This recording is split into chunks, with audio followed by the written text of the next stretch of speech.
Welcome in, everybody. We are live for day 2 of the Vault Warriors tournament. We're playing Mass Mutation and Worlds Collide today. We've got a banning tool so that we get to choose which deck the opponent uses, whether they choose the Worlds Collide or the Mass Mutation. Are we doing top person makes the tool? Yeah, that's fine.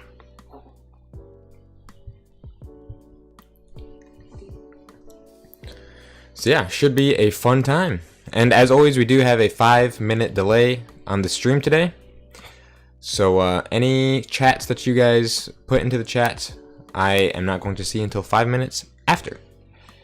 Or I guess I will see them immediately, but you won't see me respond to them until 5 minutes after. So just keep that in mind as we go. But besides that, we are almost ready to go with the first match of the day.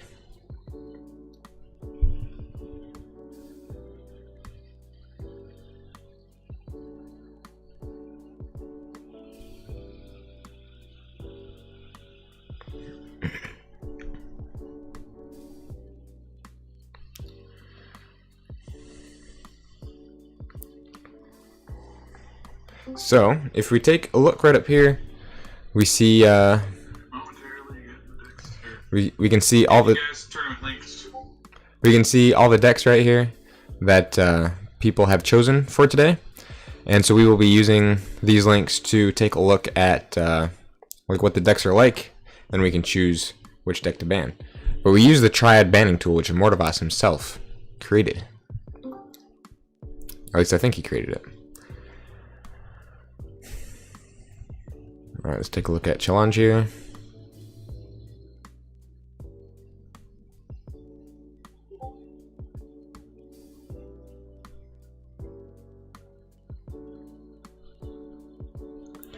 Alright, looks like my first opponent is the one and only Cubic Lava. Pumped for day 2? Same here! Let's get it done! I'm excited. So see if we can't figure out this whole triad thing here. The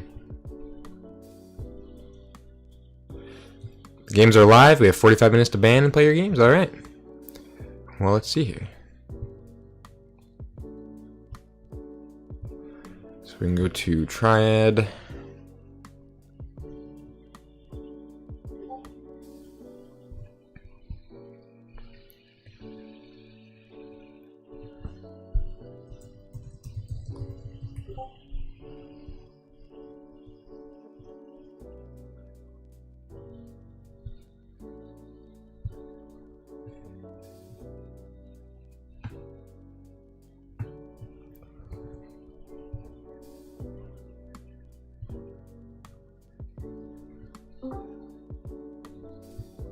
Alright, so we're up against Cubic Lava, am I right? Cubic Lava, yep, and Cubic Lava is... He's Cubic Lava everywhere. Cubic Lava.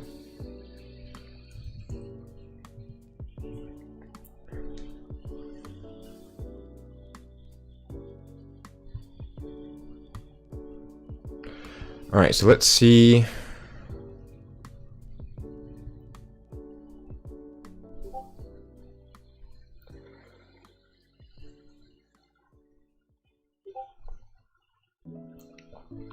What was my end score? My end score was 2-3. 2 wins, 3 losses.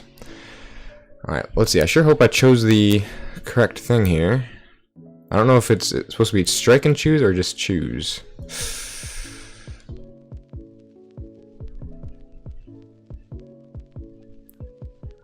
Okay, well this guy says, I made the thing strike and choose, just type random stuff on choose. So I guess it is choose, so you choose the deck that you do not want to play, it looks like. Even so it says enter deck name you want to play, I think it's enter the deck name you do not want to play.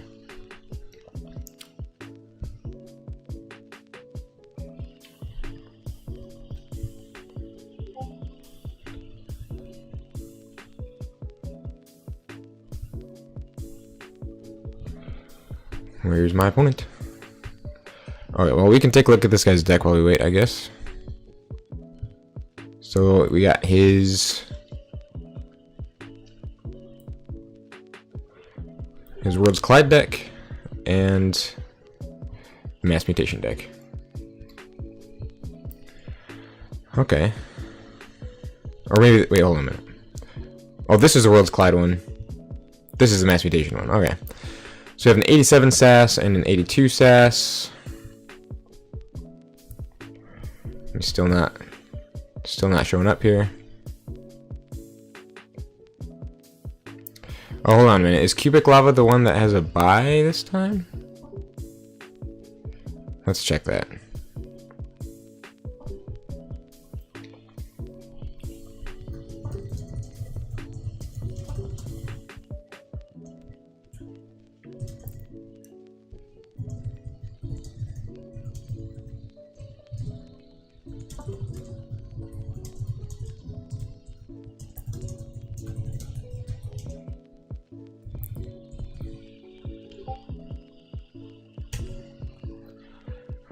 See if he responds to that.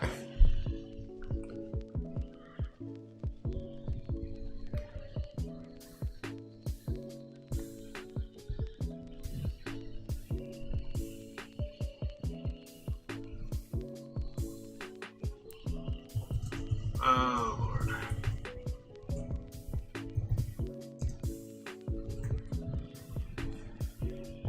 So no, it's Ewok Jr. who has a buy. So Cubic Lava should be here. Okay, so it looks like they're here now. Which deck do I not want to play against? That Worlds Collide one, or Mass Mutation one looks horrible. Or that Worlds Collide one looks awful. So I say this one right here.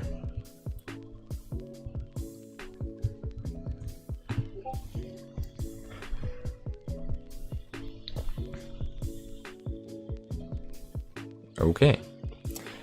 I see I was not supposed to... Oh my word. I'm messing up already. This whole banning tool is ridiculous sometimes. Or it's not ridiculous, I just need to figure out how to use the darn thing. Wow. Okay. Can I just chat him directly here? Wow. Ban... I meant ban Worlds Collide. Dadgummit.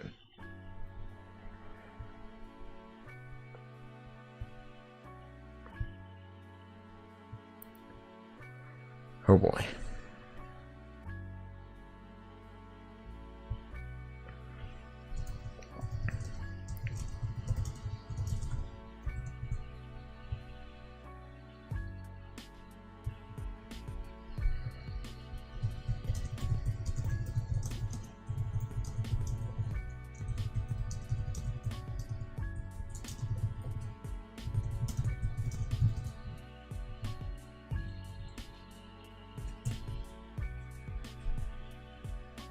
Okay, let's see what happens here.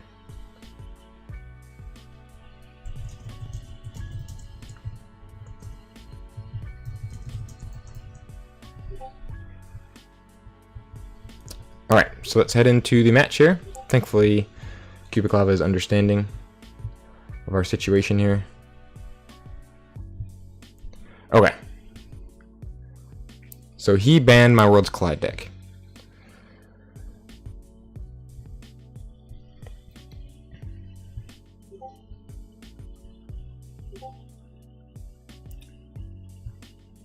Perfect. Okay, so let's get in here.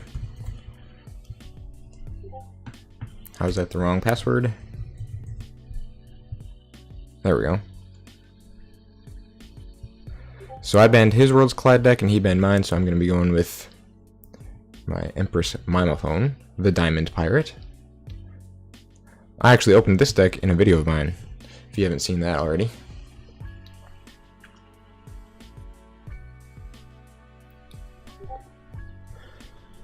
Alright, here we are. Yep, he's playing with Mass Mutation. Mass Mutation, perfect. Alright, we've got a Mass Mutation versus Mass Mutation match here. We can close out of that stuff. Alright guys, here we go. Round 1. And also there is a break after round 3, just like last time. So let's see, what does this guy have here? Looking a little closer, we have Triple Dark Minion, Gleeful Mayhem, Gateway to Dis, We've got a Skixuno for some board control. Holy cow, double Amphora Captura. So the enhancements are going to be off the charts. That's crazy. Citizen Shrix, some really good Ember control in the Saurian. Reclaimed My Nature. Gloriana's Attendant. Man, this guy's going to have a ton of Ember. Just a ton of Ember. Alright. Let's see here. I'm going first, and I'm not particularly fond of this starting hand here.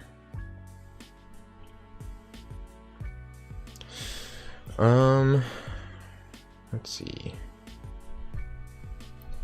I say we mulligan that. I'm not super fond of that.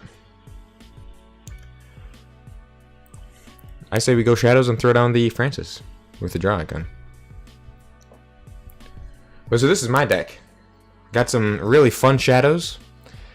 Speaking of the Shadows, there's actually a certain thing I can do with the Shadows that requires the prompt to order simultaneous abilities thing. So we're going to go with that. But yeah, I've got some fun Shadows in here. Some decent board control. Double Mindfire with the Mark of Disc Gateway to Disc combo, which is always nice. So let's just hit up the Shadows with Francis. Call it a day. So what else does this guy have? That Disc looks absolutely cancerous to deal with.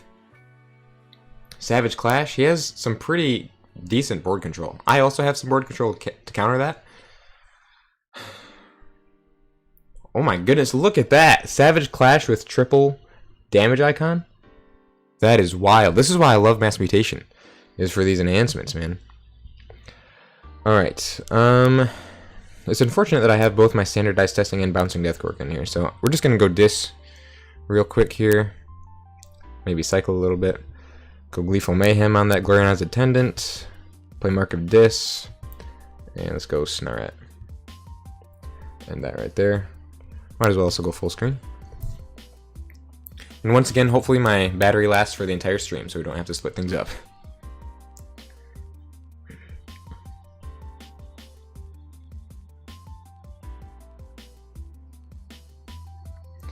He has a Gleeful Mayhem of his own.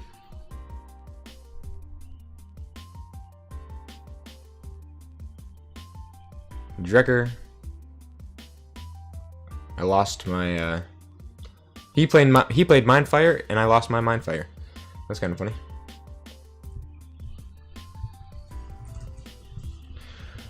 Inspector.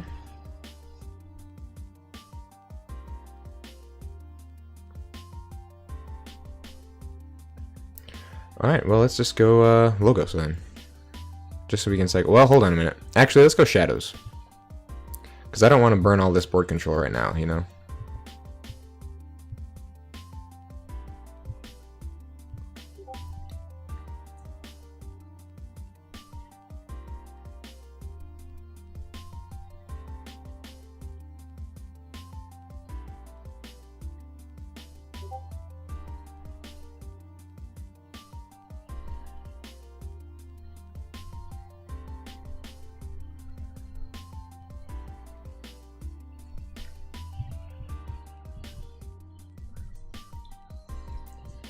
He has a Vault's Blessing as well. So that could be some pretty huge Ember Burst.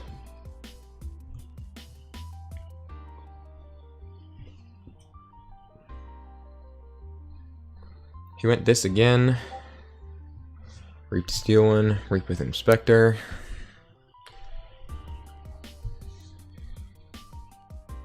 And the Skixuno. Just like that. And I lost my standardized testing. That's okay. At least I still have the Bouncing Death Cork. So let's go Logos.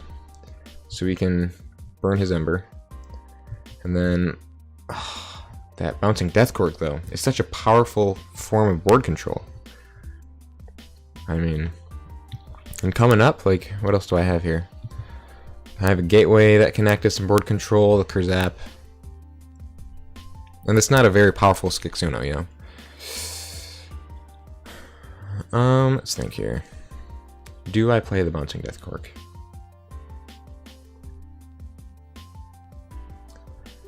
I say no. I think we need to hold on to that.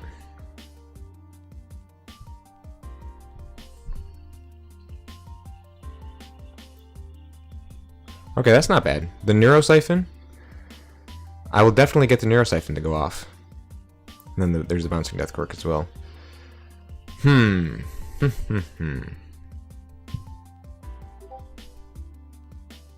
He's going Saurian. Ooh, the Curiosaurus. Disgusting.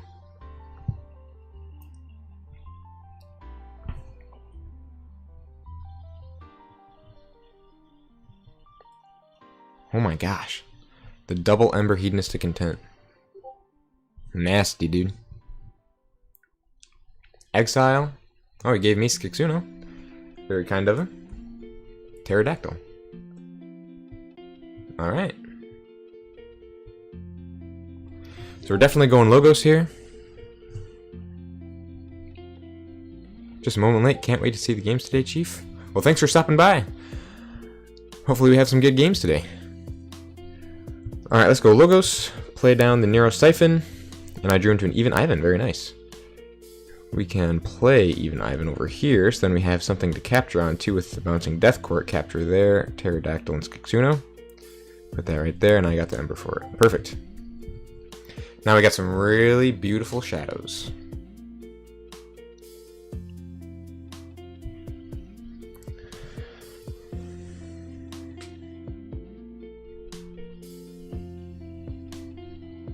He's going Dis. Gleeful Mayhem, naturally. I'm just glad he doesn't have any marks of Dis. How many enhancements does this guy have on his decks? He has 1, 2, 3, 4, 5, 6, 7, 8, 9, 10, 11, 12, 13, 14, 15, 16 enhanced cards. That's insanity. That is so much to have enhanced. It's that double Amphora Captura, man. That's crazy.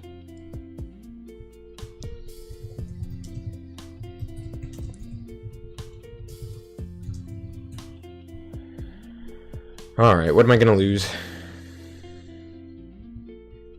Probably the Mark of Dis and the Bouncing Death Cork, or the Mark of Dis and maybe Effervescent Principle. Mark of Dis and Bouncing Death Cork, okay.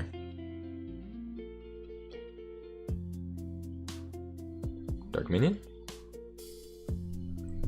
Feel free to end your turn right here. Thank you. Okay, let's go Shadows. Throw down the Spike Trap. Johnny Longfingers, Onithing, and the Red Penny. End it right there. Alright, now we've got some interesting choices. Interesting draw into a couple more Shadows cards, some interesting Logos. The Cronus is always nice. We got some Ember Control in the Logos because of the capture icon on the Cronus.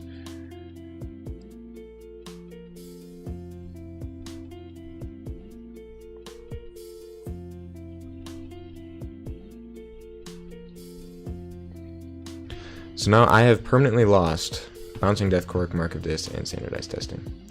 So that's a good portion of my board control. However, I still do have a Krazap in-house Logos and a Gateway to Dis in Dis. And that's about it at this point. He's going Untamed finally. With the Cephaloist, who has an Ember bonus, the Flumph, and the Dark Fairy. Alrighty. So now the question is, do we go Shadows again to just try and reap out a little bit? We do have the Spike Trap, and I think Spike Trap would actually be a really good play right now. Because that'll take out his Flumph and his Dark Fairy. I could put the Dark Minion back into his hand potentially. Capture 1 on boss is better since he doesn't have Elusive without it. Good thinking, good thinking. I'll have to keep that in mind next time. Alright, I think we should go Shadows. And then, let's think here. Red Penny can just reap. And I think Johnny Longfingers can just reap. Let's play Safe House.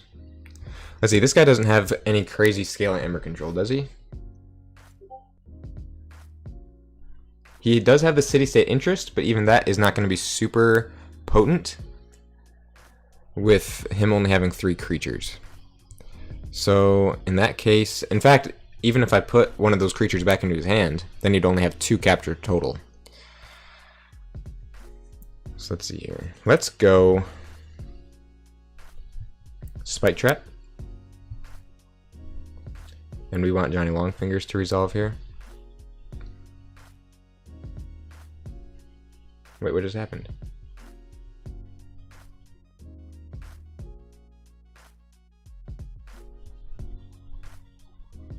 Okay. Wait, so did I end up stealing extra from him? Oh boy, guys. I must just be out of it today or something. What's going on here?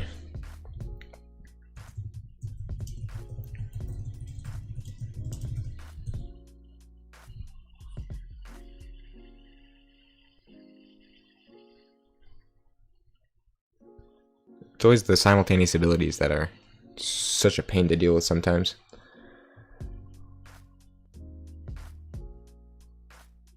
Oh yeah, the Cephalois protection, that's right.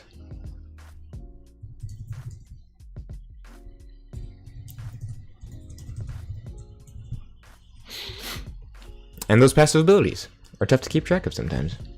Alright, so is the Cephalois, that's fine. Let's see here. Let's just reap with the Bonithing. And then the tempting offer. I don't think there's anything super. I say, oh, man. Let's think here.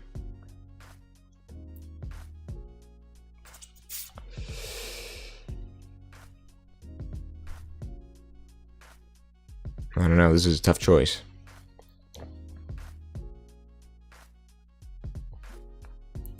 Let's just play it. Whatever. Put that back in his hand.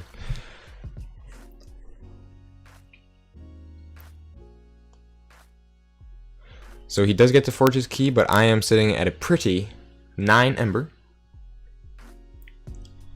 So yeah, Cephalois. Cephalois is what does it. Okay. Well, you have 4 ember more, your ember cannot be stolen. So that sort of nullified my spike trap then. But that's okay. That is A-okay. Just gotta get into the groove today, man. This is only round 1. Get these mistakes out early. It's all good. So let's see. He has played already. He has played already the Hedonistic Intent. Skixuno and Savage Clash are both gone already, which means that he really only has that Gateway to Dis left, as far as I can tell. Because I don't see an Axiom of Grisk anywhere, and Untamed doesn't really have anything else like that. And in terms of Ember Control, he's already played. The Mindfire sort of counts as that, as is the Drekker and the Infernus. So that means he doesn't really have any more in Dis. Of course, there are also the capture bonus icons, so he might have a number of those still. I mean, definitely with Amphora Captura. And it doesn't look like he's actually burned through any capture bonus icons yet. Okay. He's going Dis.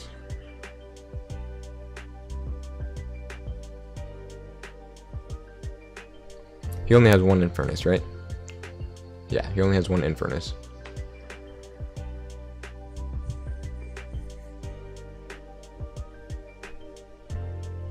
Reap with Infernus. And there's the Gateway. And I stole one from him because of Johnny.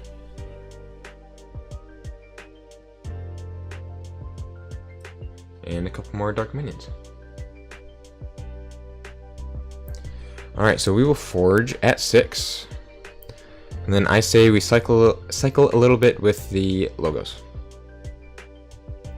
Throw him down. Capture onto Quixo. Then play Opposition Research. So they cannot reap. Alright, now we've got some board control here.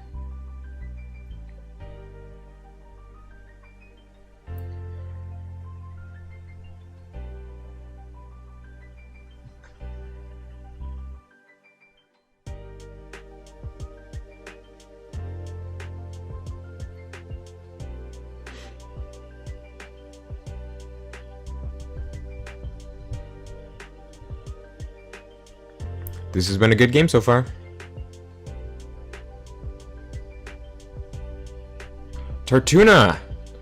Welcome to the chat, my man! How's it going? Congratulations on your 5-0 sweep yesterday. That was super impressive to watch. That Dark Tidings deck you had was absolutely insane. I got to catch the end of your last game, and it was absolutely crazy to see some of that, see some of the stuff that deck could pull off. That was really neat.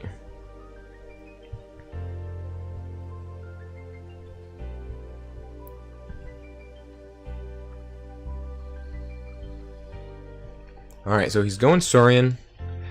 One of the Emperor Capturas has come down, along with the Galeatops and the Cornus and Octavia. Alright, so he's put down a bit of a board. Let's go Dis. Let's throw down the Brabble before the Gateway to Dis to give him some Ember loss. That'll keep him at 2. Holy cow, what's happening? Just auto-resolve all that, I think.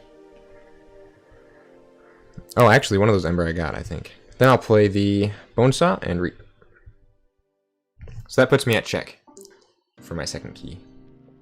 We win these? Yes, sir! He's going Untamed. Going with the Resurgence.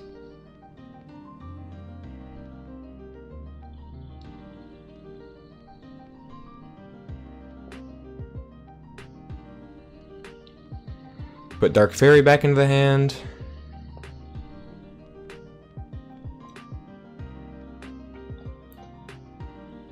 Cephaloist and Dark Fairy back into the hand, okay. I don't like that, but sure. Cephaloist for the Ember. And the Dark Fairy. Both of these guys are mutants, right? So that means my Krazap is not doing much for me in this scenario. However, if I wanted to discard the Krazap, which might not be a very smart idea, Auto-Encoder would archive something for me. See, the key to this deck is the Grim Reminder. Oh, and my safe house is gone too. Because the Grim Reminder can archive all my Shadows creatures. And that can lead to just turn over turn of obnoxious steal. But now the safe house is gone, so it's sort of nullified a little bit, but not much. Okay, stop your turn, please. Feel free to stop the turn. Oh, gee. Oh boy. That was quite the bursty turn right there, man. Sheesh. And he took me off check because of the capture bonus icon on Vault's Blessing. Or on Keyfrog, I mean. Wait, what? Captures an Ember on Keyfrog due to Vault's Blessing bonus icon. Oh, he must have used one of them as a capture bonus icon from Emperor Captura. Okay, then.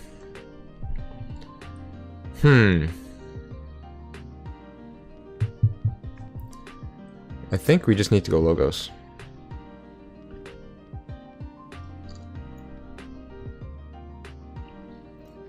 So let's go Library Card, Auto-Encoder. And I don't know about this Krazap, because not only is it going to give me chains, but it'll also destroy my Bonesaw and kill the Keyfrog, giving him that key.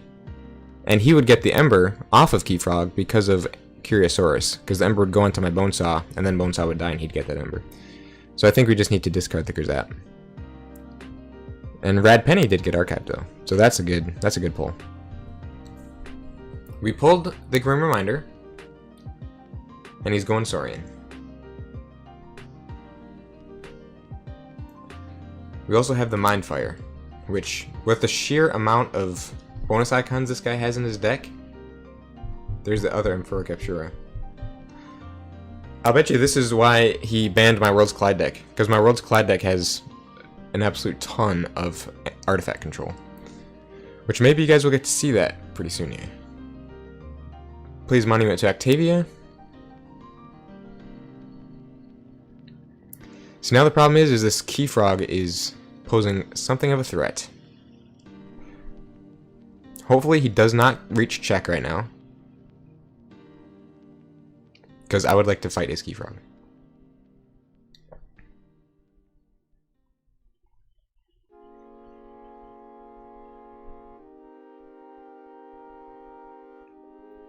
And steady state interest. Oh my gosh, stop! Stop playing cards.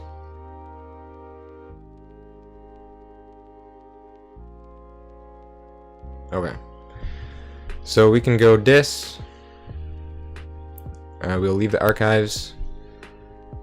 We can use the bone saw to fight the key frog. Play Inspector. This Grim Reminder is coming in clutch right now, so I can take all my Shadows cards. I mean, look at these archives. Isn't that gorgeous? Okay, and then we have the Mindfire. He lost his Ritual of the Hunt, so I stole one from him. That's perfect. Except the Cephaloist made it so I didn't actually steal one from him. Dang. Okay, that's okay. Oh, wait a minute. The Cephaloist. My Shadows archives are useless now. We do have the Infernus, though. That Cephaloist is just so big. 6 power. Like, even if I fight into him and everything, with the ward and all that.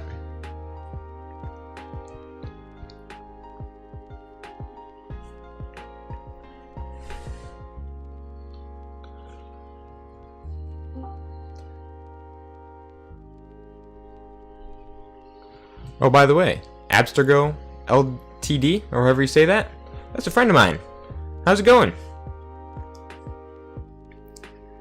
Thanks for stopping in. Key Frog is back because of Resurgence.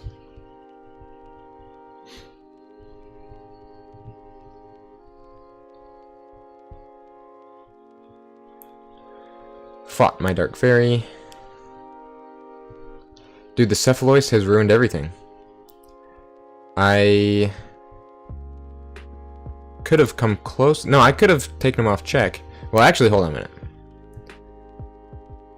Dang it, of course he reshuffled. Because that Infernus, I could have purged some stuff from his discard pile, but of course he reshuffled. Of course he reshuffled. So now I can't purge anything. Which renders my dude about useless. What's my one last card? Demo Thief? Yeah, that Cephaloist is ruinous. Can't do anything about that.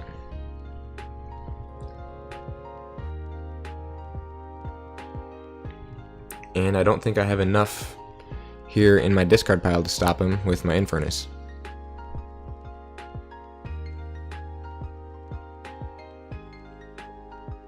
Dang. Dang. That's rough.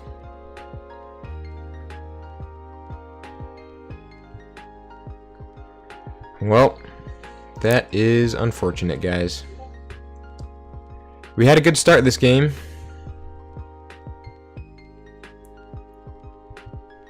But it wasn't enough.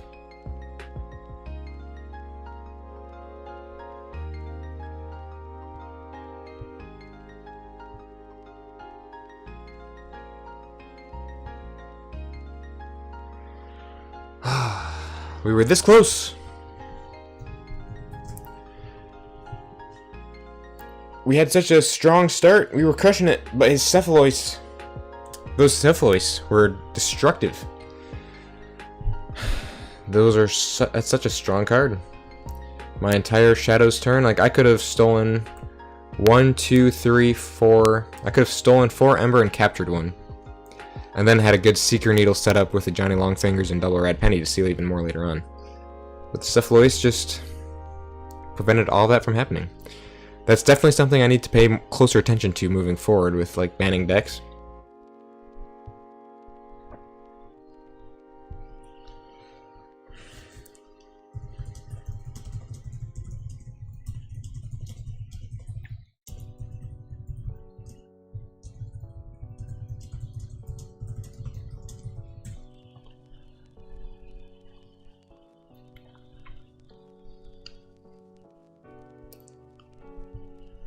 Alright, so let's report the scores here.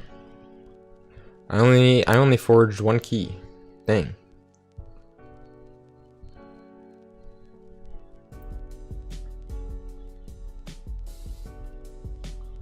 So I forged 1.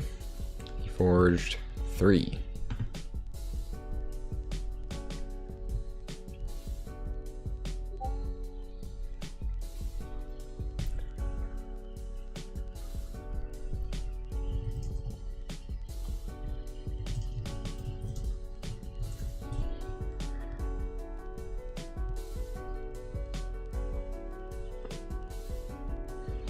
Alright, so that is that.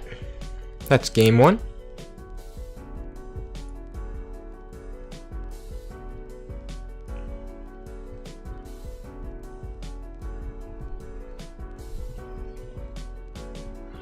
That's why I don't like to play competitive. Oh, I'm sorry, just a second here.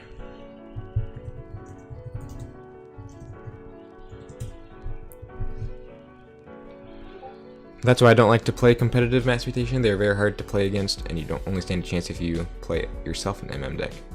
Yeah, competitive MM is insane. Like, some of the stuff that comes in those decks is just so difficult to play against, like you're saying. I myself enjoy competitive MM, personally. I mean, just because, especially if it is MM versus MM, just the explosive effects in games that can happen. Like, yeah, they can be stressful, and, like, you can really just get blown out of the water sometimes, but it's still really fun to me. And most of the time you feel like you're only the best in the worst situation, never optimal. Yeah, I can understand that. That can be rough. That can be rough. Oh man, how disappointing. What a promising start, and yet it led to ultimate failure. That is so sad. Oh well. Next game we'll get him. We'll get him next game. Absolutely. Let's see what other sort of games we can look in on here. Let's take a look at maybe this one.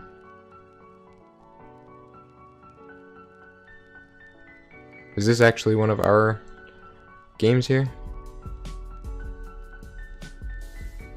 Looks like it might be. Oh, hold on a minute. No, that's a Call of the Archons deck. Never mind. Never mind. I guess that wasn't one of our games.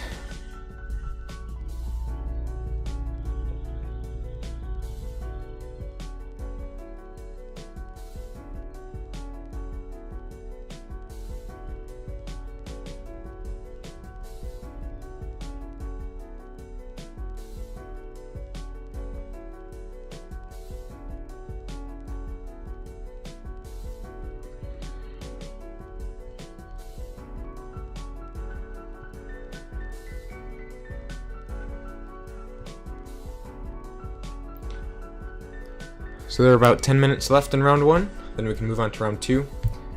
And truly, hopefully my batter survives. It's already at 84% after 1 round, so that's a little concerning. A little concerning?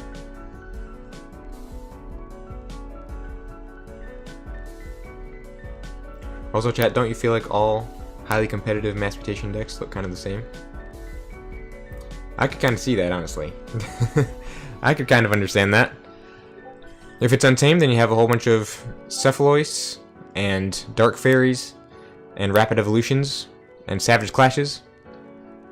Then if you have something in Dis, then there's going to be Infurnaces, Marks of Dis, Gateway to Disses.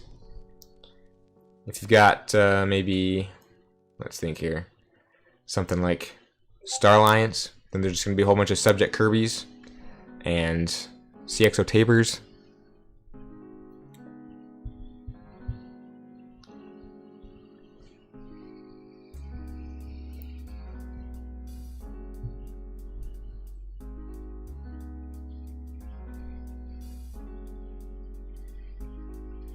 Okay, so if I want to qualify for day 3, then I need to win each of my games from here on out. I've got to sweep the rest of the tournament. I don't think that's going to happen, but that's what needs to happen. Because to qualify for day 3, you need to have the total number of rounds from day 1 plus 1. So since there were 5 rounds in day 1, that means I need 6 wins in order to qualify. So I got 2 wins yesterday, which means I need 4 more wins today to qualify for day 3. And since there are only 4 rounds left, that means I need to win all my next 4 matches. However, like I said yesterday, I don't technically want to qualify for day 3 because I actually have a Keyforge tournament happening next Saturday. that would conflict with day 3. But that's not to say I'm not going to play my very hardest. I'm still going to do everything I can to win these future games. I'm not going to bag or anything, or I'm not going to like try and lose my games. I'm going to do everything I can to win, even so.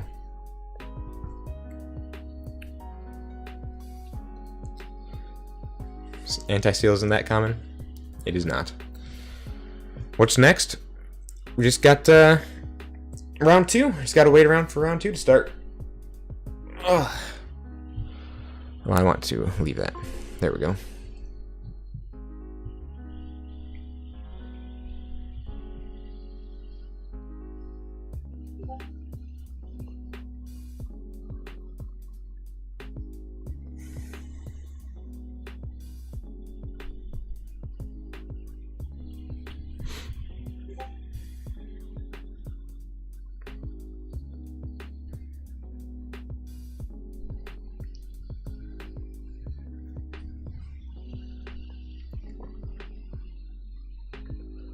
Alright, so let's take a look maybe at my decks here.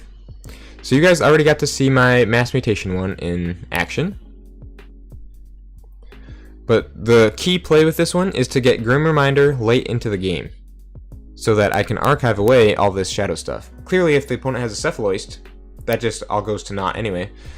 But if I can archive with Grim Reminder all that shadow stuff, like late game or whatever, then I have like the double Red Penny, the Johnny Longfingers, and the Secret Needle, which is insane.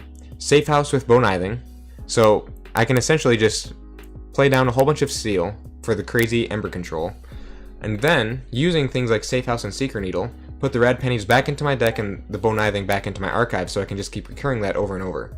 And then I have a whole bunch of other Shadows creatures as well, just to rebout with, or to capture onto, or even with the Destroyed Steel 1 effects that one of my Logos creatures also has, the, where is it, which one is it?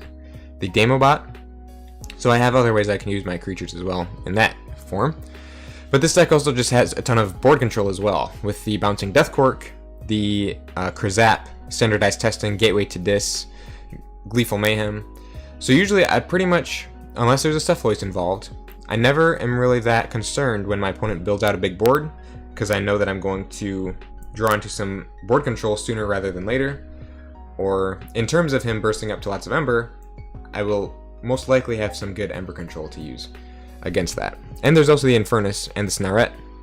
Double Mindfire, both of which are enhanced. One of them has a capture, one of them has a draw.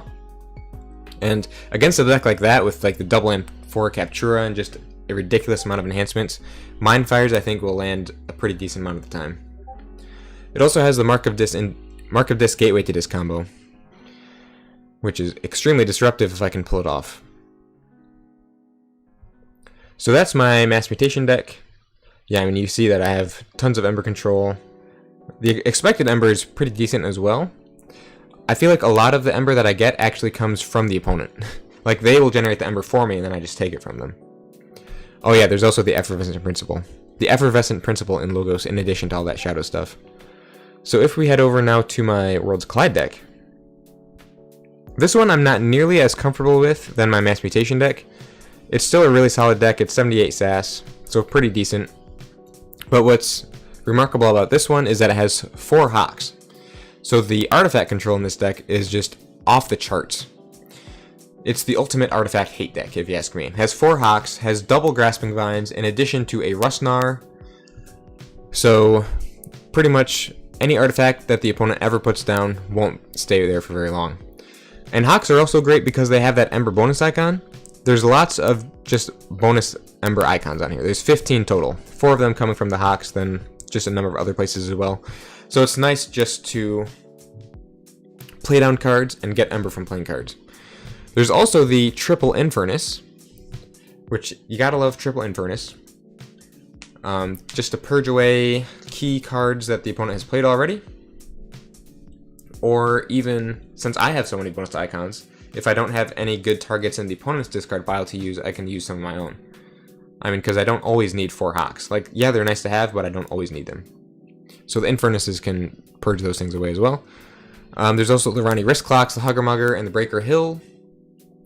I really enjoy putting 2 Breaker Hills on either side of a Yanzi Gang for an Action Steal 3 ability. There's very little in the way of board control, however. I do have the Draining Touch, the Festering Touch, and Buzzle and Dis, and then the 2 Unnatural Selections and Untamed.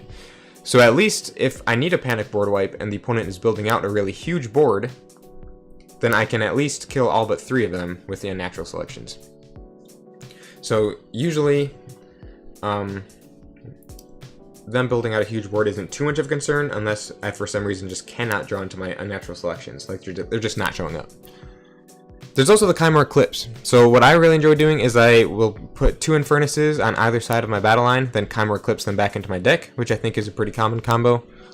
Lethal Distraction is typically a pretty useless card in my opinion, but with the Mug it actually works pretty well to deal 4 damage instead of 2. So pretty much everything in Shadows has a decent amount of utility. Nature's Call also acts as some really solid board control, especially if the creatures are putting lots of Ember on their creatures. If the opponent is putting lots of Ember on their creatures, I can shove that up. The Key Charge. I've pulled off the Key Charge pretty much almost every time I practice with this deck. I got the Key Charge to go off. Just because there's so many Ember bonus icons. I mean, Grasping Vines each have one. Nature's Call has one. The Fittest has one. And then there's the Ghost Hawk, which can aid in that as well.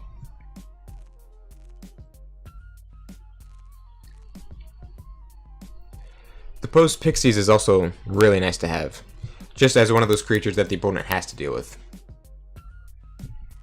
So yeah, that's the Worlds Collide deck, Sov and Bolterap. This is actually one of the very first Worlds Collide decks I ever opened. So I've been able to play with it a pretty decent amount. I'm still not nearly as comfortable with it as my Mass Mutation one. Like, I think the Mass Mutation one is just better, but this one also has lots of potential as well.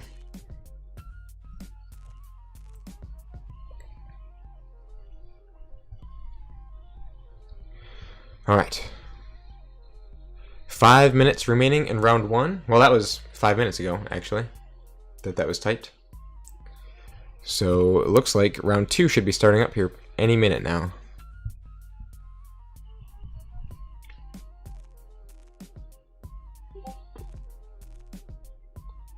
Alright, time is up for round 1.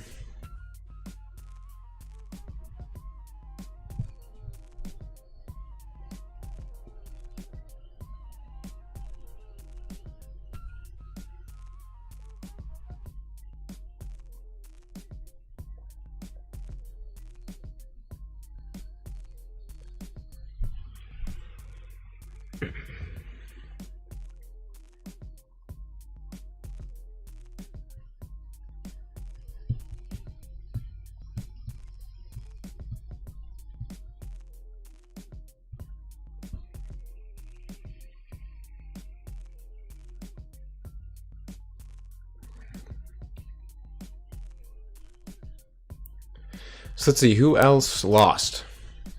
Yours truly lost, Kuro lost, Brian Gogo lost, K-March. I don't know what's happening here. Logan Composer, Ashtaka AFK. Ashtaka AFK lost? What? I was informed yesterday that he is like a top 3 like French player or something. Or he's just like really insane. But he was defeated by Karen B. Ewok Jr. lost. Oh, I think because there was a bye right there. Alright, let's see.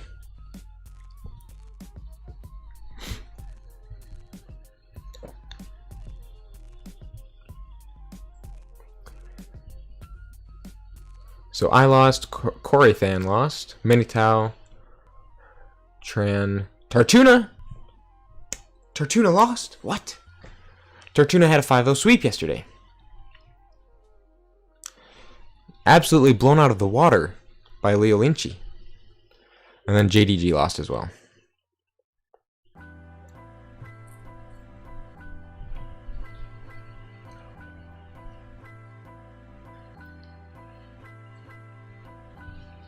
That artifact control is insane. It really is. It feels nice to be able to play, and knowing that if the opponent plays on an artifact that you need to deal with, then you will be able to deal with it probably that turn or the next one. It is pretty cool. Alright, so let's see. When is round 2 gonna start here? Come on now.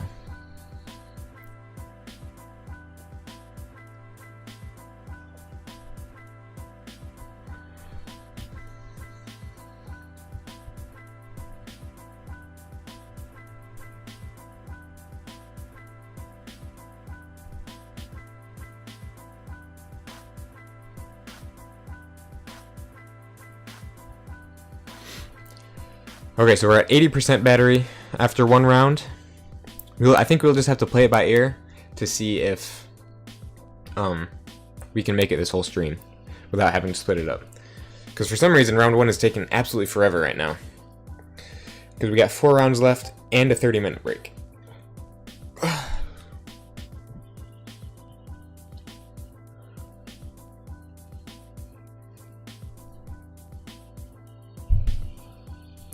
Action stack? I think they do. I could be wrong, but I thought that they did. I mean, maybe they don't. Maybe he still only has Action Steal 1. Like, Yance Gang still only has Action Steal 1, but I think they do. At least that's how I've played it in the past. But maybe I've been playing it wrong.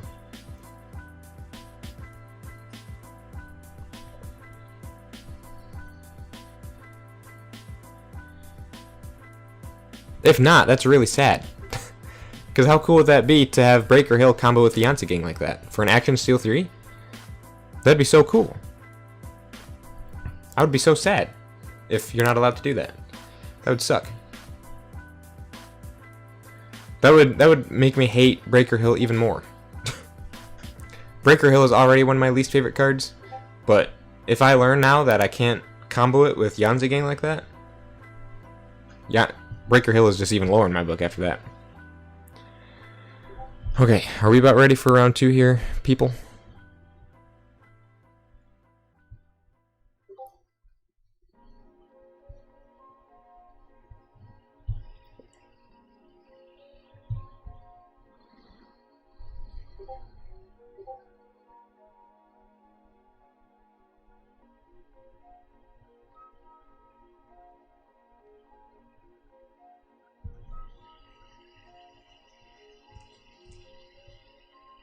Post Pixies dies way too easily with MM pips.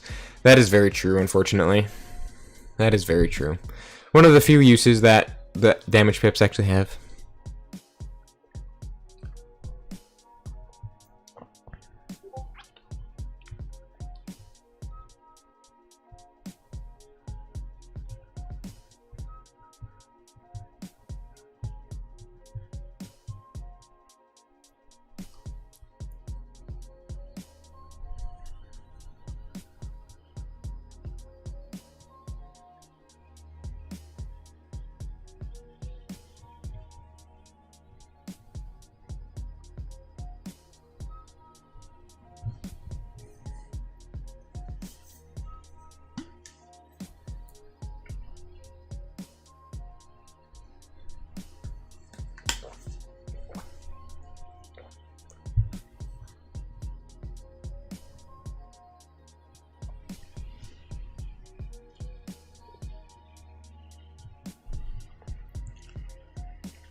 Dang, what's going on here? Are we going to move on to round 2 or what?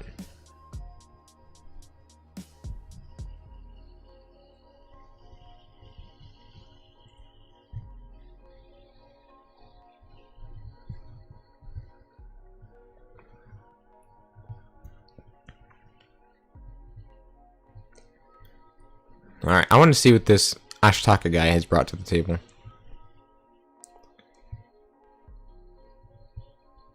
So this is Ashtaka's Mass Mutation deck. 83 Sass. It's a Charybdis Skella deck, which is obnoxious. I hate those cards with a passion. Therazenturion, Faust the Great. Another Curiosaurus. Why does everybody bring Curiosaurus to these competitive Mass Mutation matches?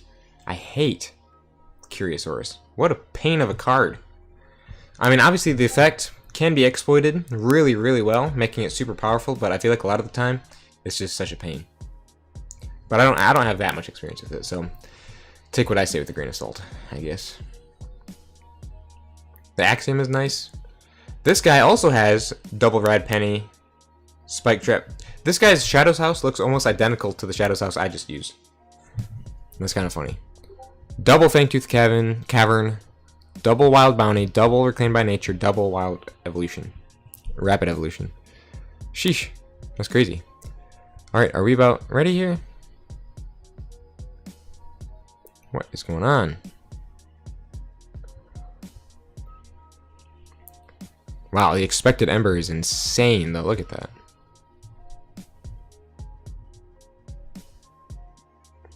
Let's look at his World's Collide deck. Klein Lafroid. Oof. 96 sass. That is crazy. That is like top end. That's ridiculous, man. 96 sass. I don't think he's gonna get to play this deck today. unless the opponent knows that they have something that can perfectly counter it. I don't think he's gonna get to play this deck. Double Eddy, double Titan Guardian, Vellum and Hide with the Daughter and Candle Unit, double Wild Wormhole. Double Comm Officer Kirby. Kelvin CXO Tape. That's like the perfect Starline's house, just about. Just get a Helmsman Spears in there. Replace the Techivore Pulpate or something with a Helmsman Spears. That'd be insane. Triple Unnatural Selection. My favorite card, Punctuate Equilibrium. Let's go. The Mimicry. Man. The stats over here seem interesting to me. The Giant Nobel. That's always fun to have. What is Techivore Pulpate? Yeah, that's right.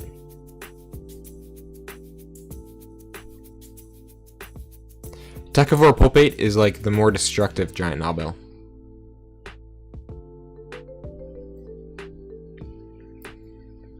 Actions don't stack. You cannot combo it. Breaker Hill not great. No stacks.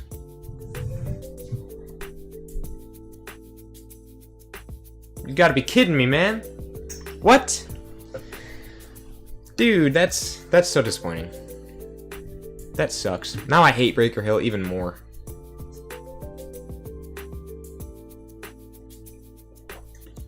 Why can't action stack though?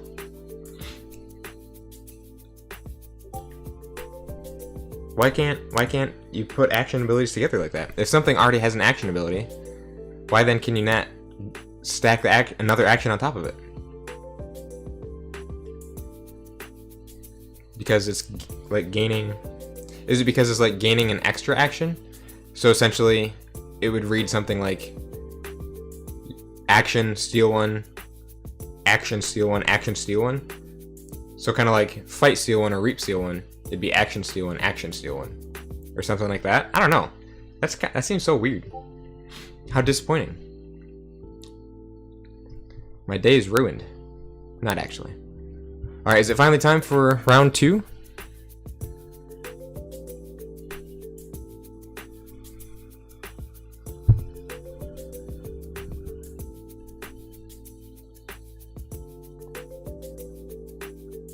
Oh, he's making some inroads to get some decks verified. I see. So that's why there's a bit of a delay here.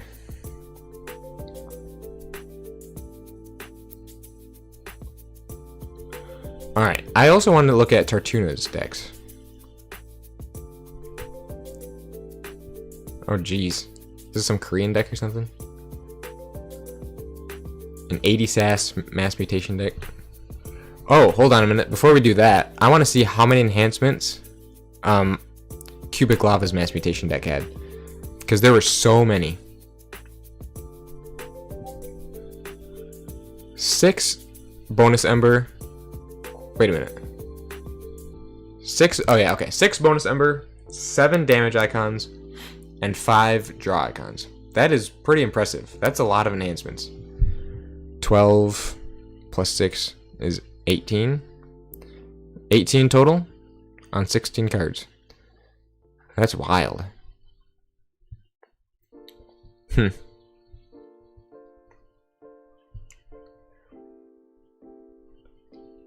So probably At most 5 minutes left before round 2. Okay, so anyway, Double Whale of the Damned, Infernus, Double Doom, Gateway to Dis with Snarret and things like that. Double Eclectic Inquiry. Interesting. Got some good draw icons in here, I think. Especially with the Cronus to combo off of those. Professor Torado with 10 mutants. That's really impressive.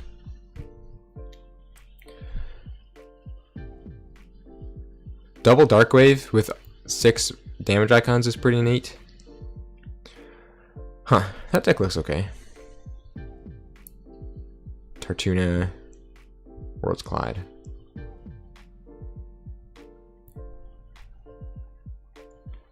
Holy cow. Dysania. Triple Imperial Scutum. It's going to be impossible to get through to any of his creatures. Oh my gosh. Triple Imperial Scutum with double Tricerian Legionary. Jeez, oh Pete's, man. Prefectus Ludo with the Tribute and the City State Interest into the Axiom of Grisk. Dude, all he needs now is an Ancient Power, and he's set. Replace, I don't know, Questor Jarda maybe with an Ancient Power. But I mean the Imperial, oh, hold on a minute. I'm thinking of Imperium, not Imperial Scutum.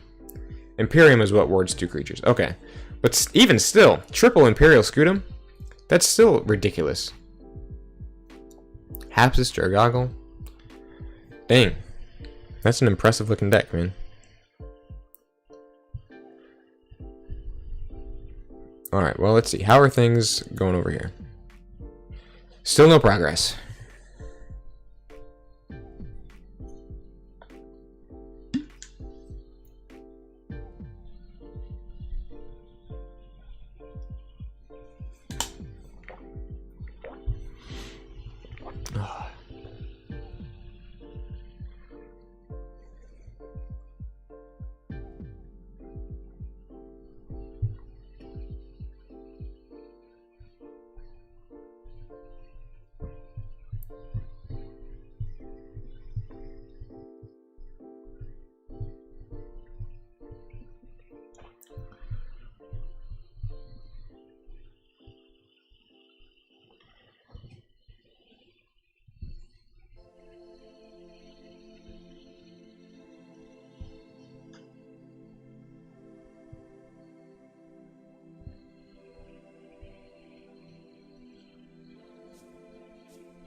Well, guys, I guess we're just chilling. I guess we are just chilling out here.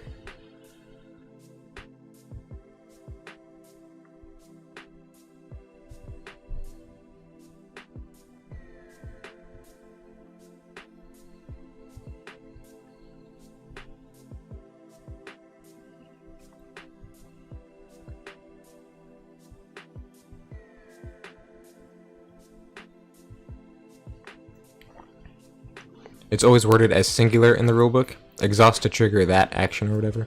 Whereas the Reap and Fight specify that each ability resolves. So you pretty much like get to choose one of the 2 action steal ones.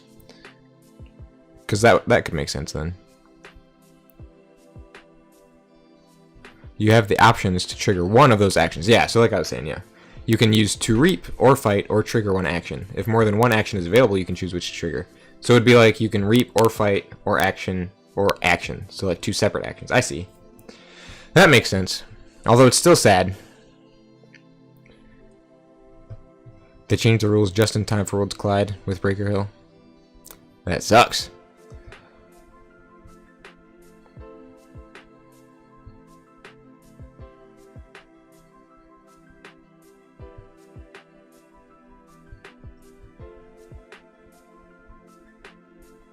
Although I can understand why, I suppose.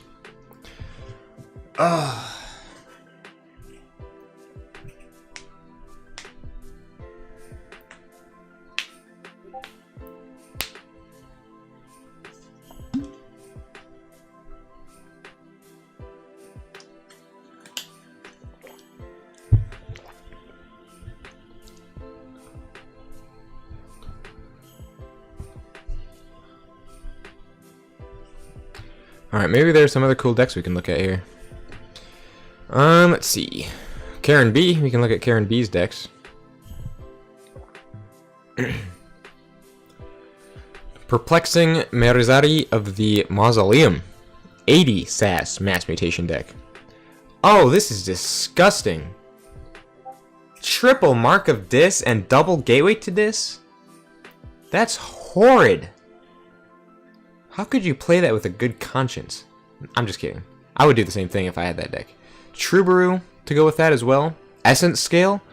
Beautiful card.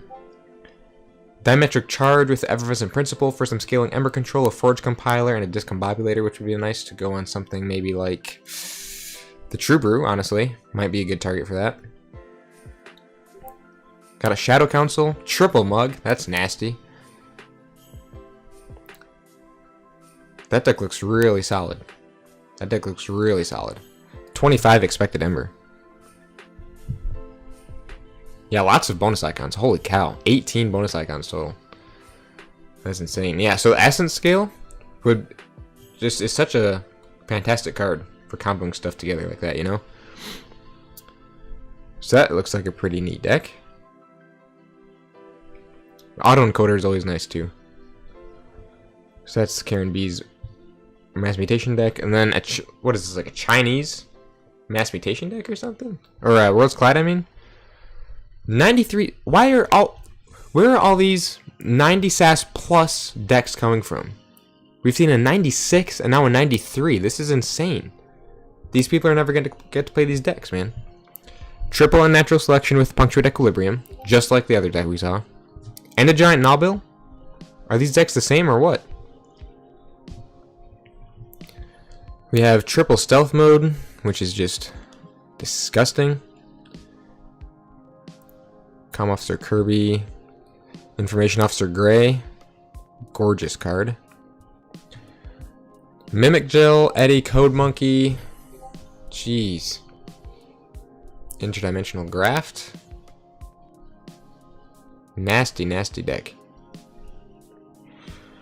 Oh, I'm getting hungry, man. Alright, let's see here.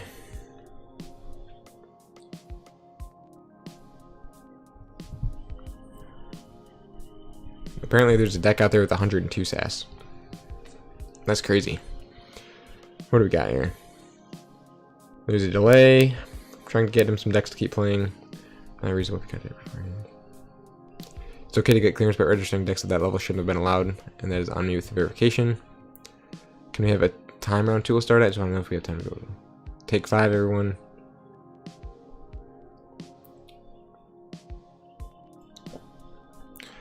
Okay. Well, it sounds like we have a impromptu 5-minute break here, getting some decks verified. Looks like there might be a few problems here with one of the decks. So in that case, guys, with this 5-minute break here, I am at 3/4 battery. We'll see where that goes, but I think I will take a 5-minute break here real quick. Maybe grab a small snack here or something, because I'm getting hungry. I haven't eaten yet. It's a little past noon where I'm at, so I'm getting hungry.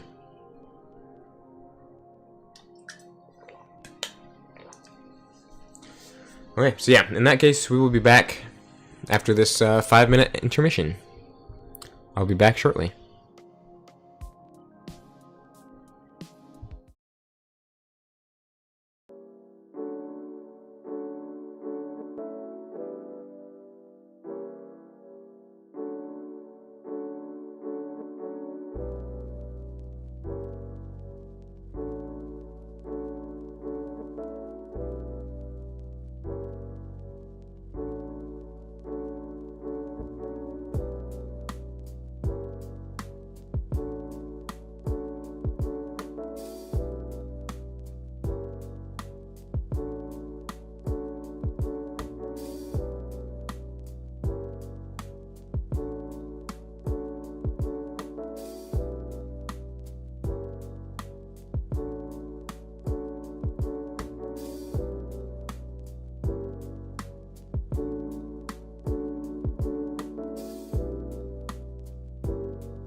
Alright, it looks like round 2 is up here. Round 2 is up. I will have links shortly. So it looks like we are almost ready for round 2. Let's refresh the page again here.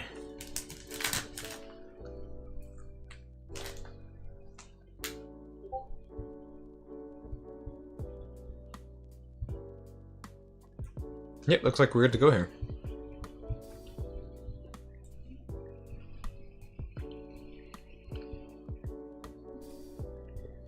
Looks like I'm up against Tran Huaibao, however you say that.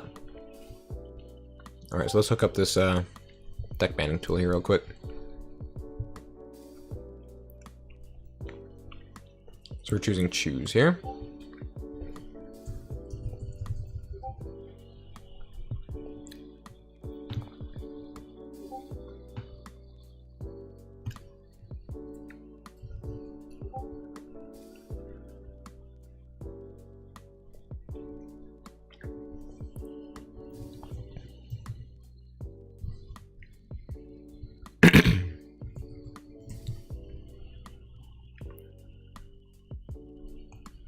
Alright, so let's take a look at this guy's deck here.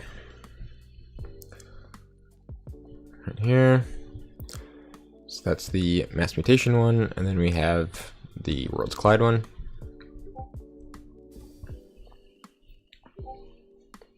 Jeez, quadruple Eddie. I do like the Legacy though. That's pretty cool.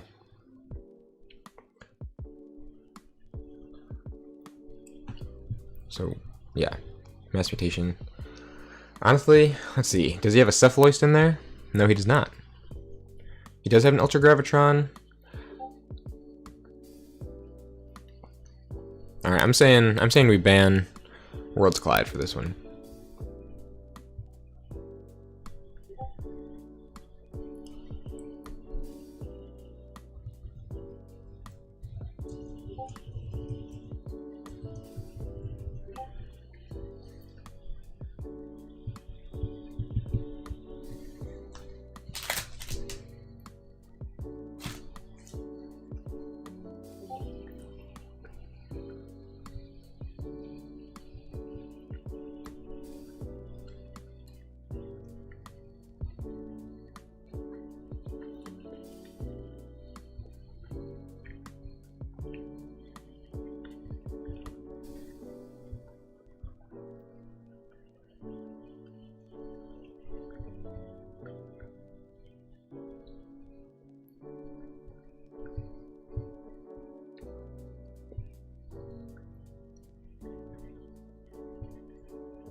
Oh, okay.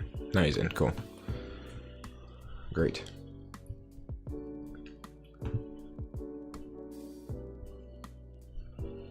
Alrighty.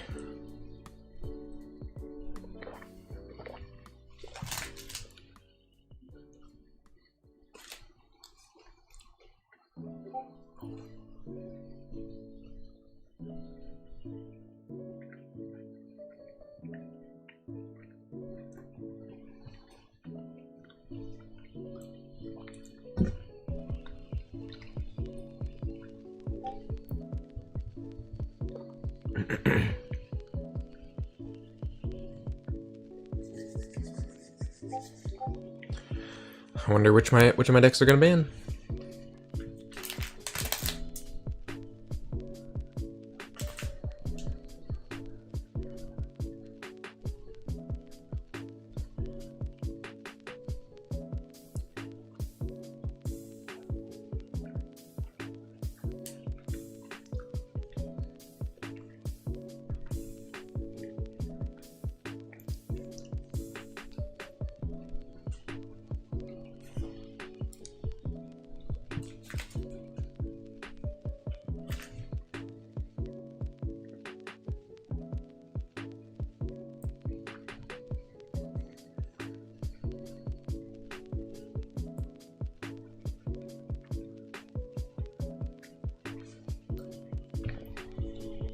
You must be really analyzing my decks.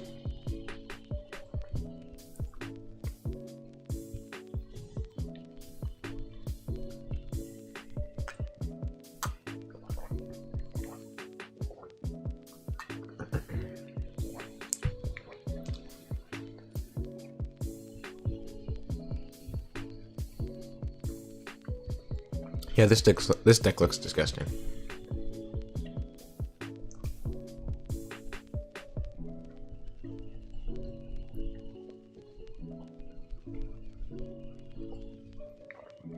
Oof. Double bonus on the booby trap.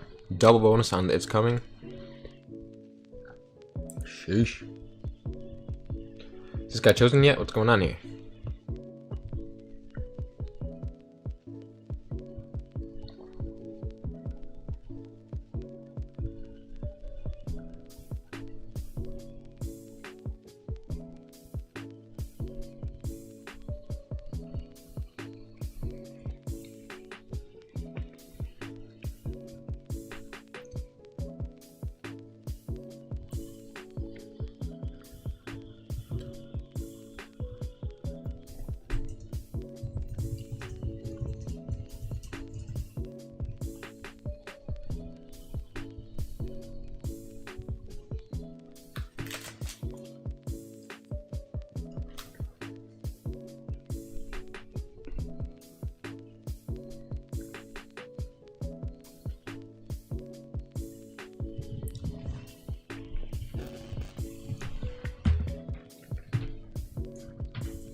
What's going on? Come on. Choose your deck, man.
This is crazy, man.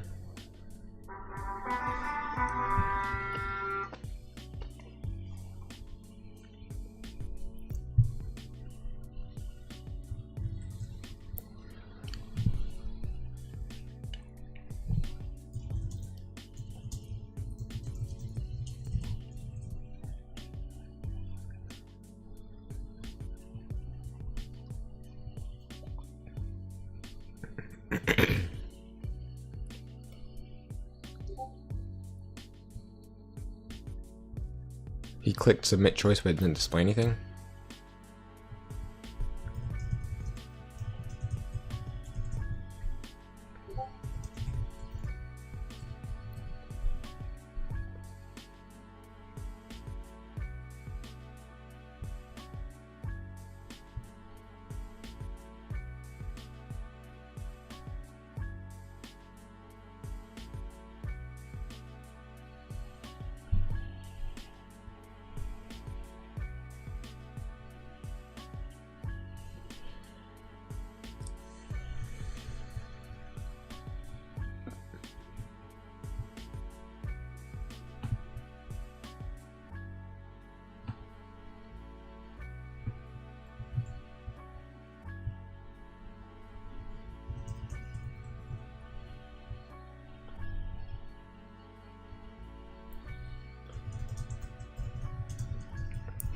Well, this is kind of a pain.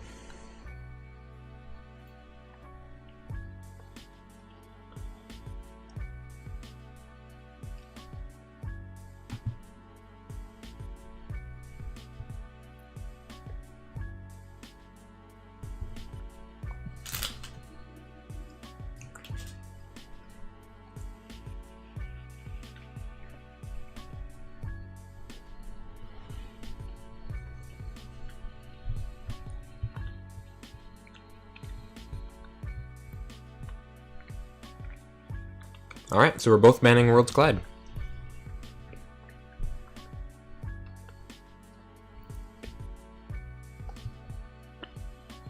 So that means I get to play through my Mass Mutation one again. Let's go.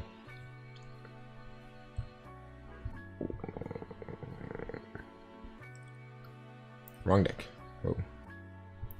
There we go. Alrighty, here we go with round 2. What's our strat for this one?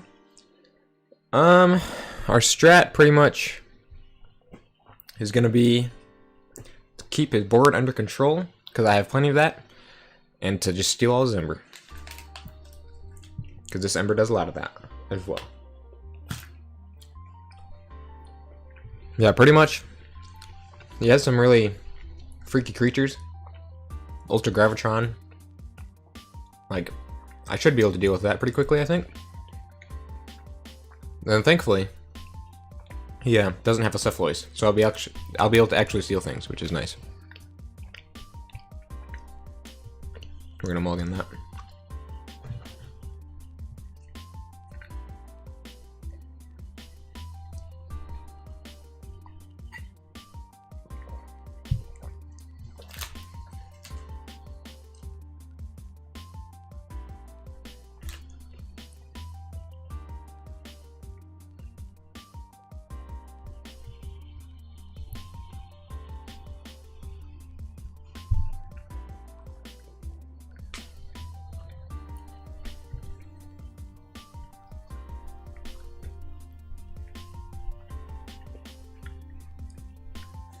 What's up with Pope? Yeah, it is something about deck verifications, I think. And he played Commune. He got the first turn Commune. Very nice. We'll go Shadows and steal some of that, I guess. Wow, the double Mindfire. I love that. I love having both Mindfires in hand at the same time. That is always the best. Just mutilate their hand real quick and steal Ember before doing it.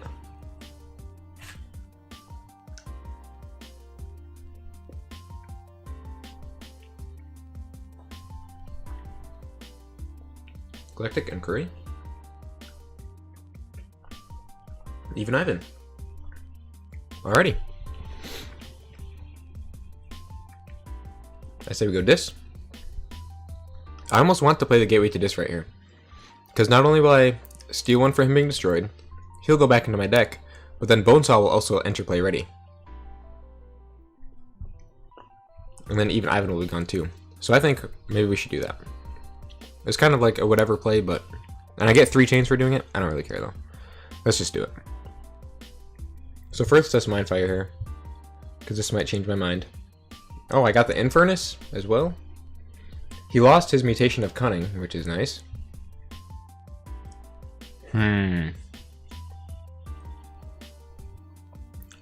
Maybe I don't play the Gateway to Dis, honestly. Maybe I don't.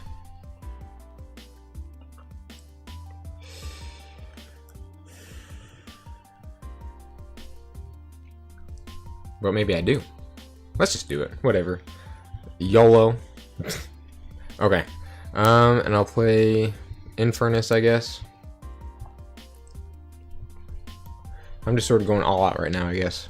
Apparently, I'm just going all out for this turn. We're just blowing everything on this one turn. Reap right there. Play Mindfire. And he lost his Gamgee. Alright, well that happened. That was a turn and a half. That didn't really need to happen.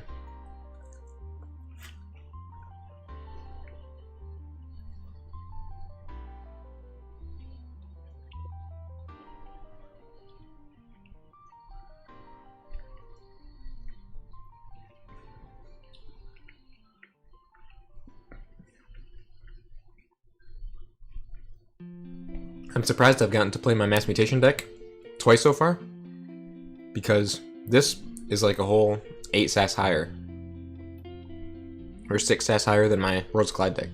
It must be the quadruple hawk, triple Infernus that's scaring people away or something. You went Untamed with a Floomp.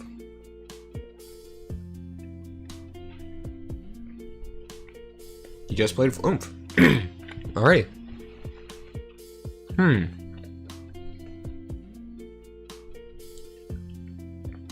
Let's go Dis. Again.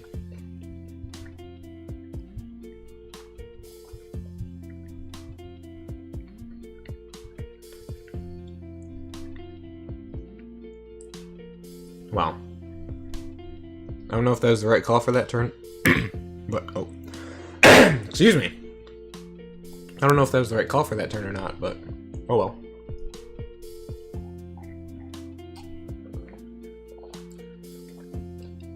Maybe I should have gone one of those, honestly.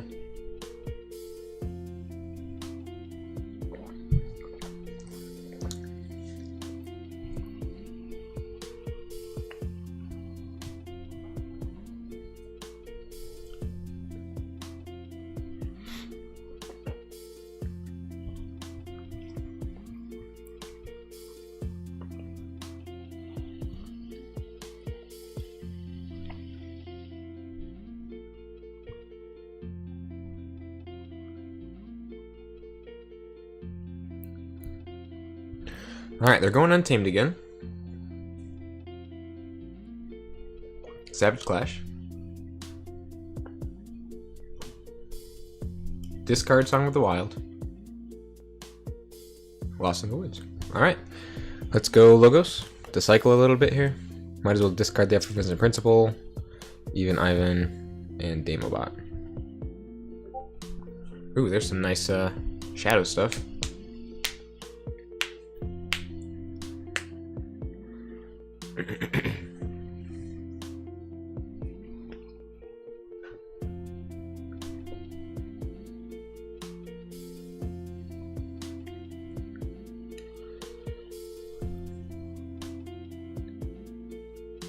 Bot Bookton, Titan Engineer, discards the Ultra Gravitron. Alright, let's go Shadows. Let's play down the Johnny Longfingers, Techno Thief, and let's capture onto Techno Thief. And the Spike Trap, that'll put me at check at 6 for my first key. Ooh, we've got some good stuff here. It looks like I might want to either go into Shadows or Logos this next turn. If I go into Shadows, I'll get an extra card draw, and I might be able to... Let me think here. If I go into Shadows, I might have a good Spike Trap play, honestly. I guess that is an Omni, but I feel like I wouldn't mind killing my Francis the Economist and my Damobot if I use a Spike Trap on them. But there is a Booby Trap coming down. Johnny Longfingers is dead.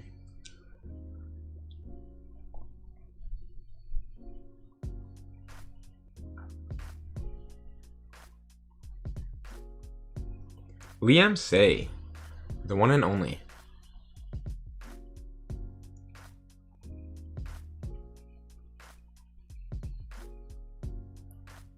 Wow, he got like all his shadow stuff right then and there. And the borrow, he took my borrow! How rude. And he uses the borrow. Sheesh. Well, that put me back up to check though. He got both of his bad pennies back in his deck, however. So that's a little scary. Okay, let's forge the yellow. And I say maybe we go... Logos, perhaps? Because that way I can get the steal with Even Ivan. And then destroy 2 creatures. Probably the Liam Say and Titan Engineer? Or Bot Bookton, maybe?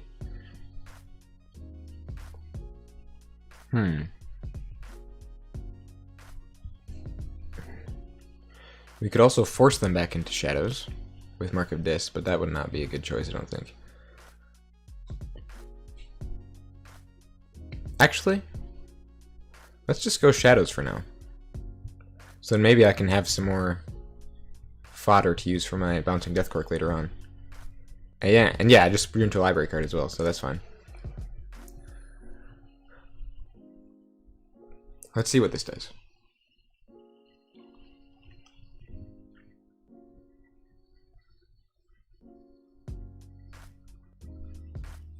Full send indeed.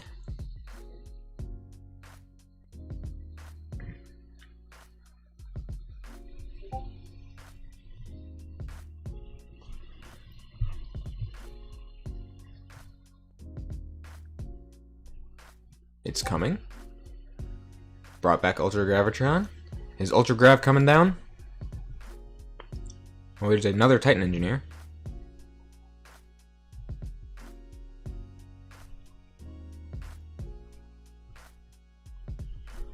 Tempting offer. Oh, Bot Bookton. Okay. Oh, geez. Play the tempting offer. That's hilarious.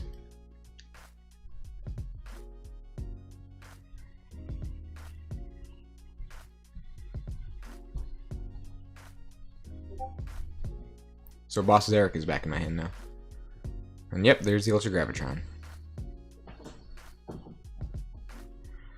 Alrighty. So let's go Shadow, or Lobos, I mean. Let's play the library card. I guess we should just Reap with the Even Ivan. Play Quixo.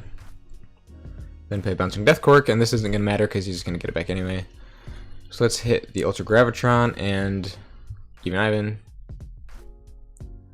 Bot Bookton and Quixo. Titan Engineer and Francis. And we'll be done with that.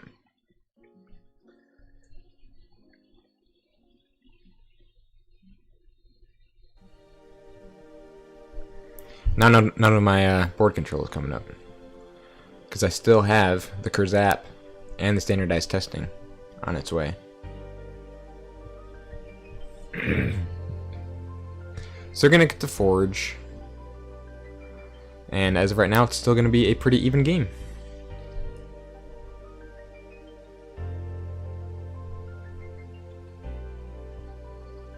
I have a pretty solid Shadow Stone coming up here. But it might, depending on what they do, it might be nice to put them back into a house. And then archive away all my Shadows creatures from my discard pile.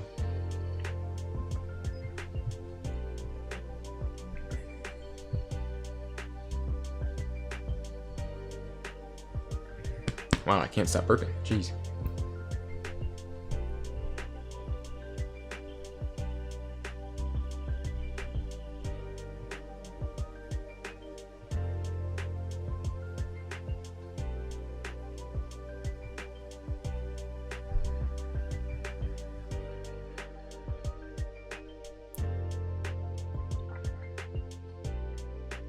Plays Fandangle. Not good. Dark Harbinger. Resurgence.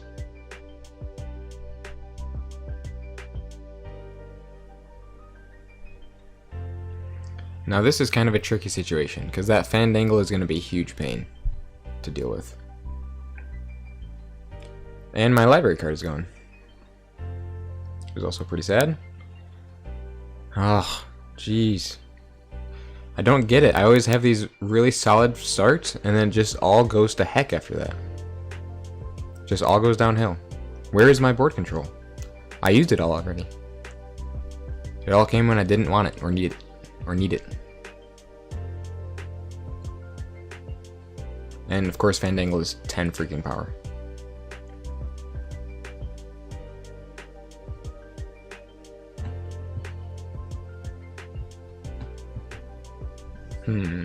Is there a house I could force them into that might be useful for me? 1, 2, 3, 4.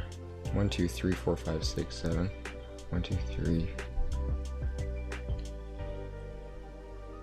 1, 2, 3, 4, 5. I could try putting them back into Logos. Whatever, let's just do that. I need to get my shadow stuff archives.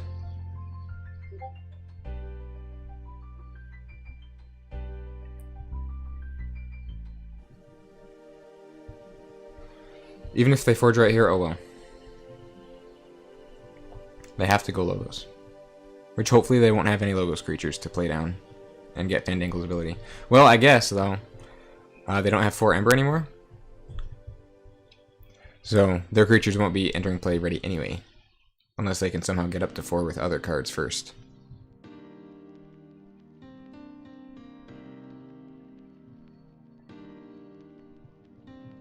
Okay, Dinobot, that's fine.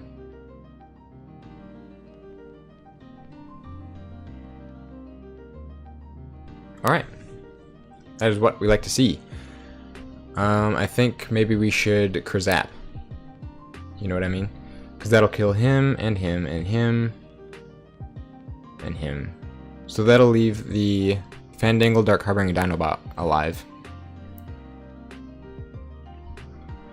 Battery check? Yeah, I know. 63%. We'll just have to see how it goes. I feel like I need to clear out his board, you know? I'm not in a panic situation where I need to take all of his Ember right now, so let's just Krazap away some of his creatures. And Neurosiphon. Okay, that's not bad.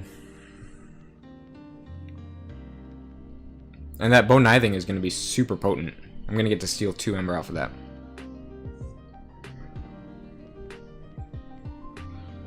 I just don't think there's anything I can really do about that Fandangle right now.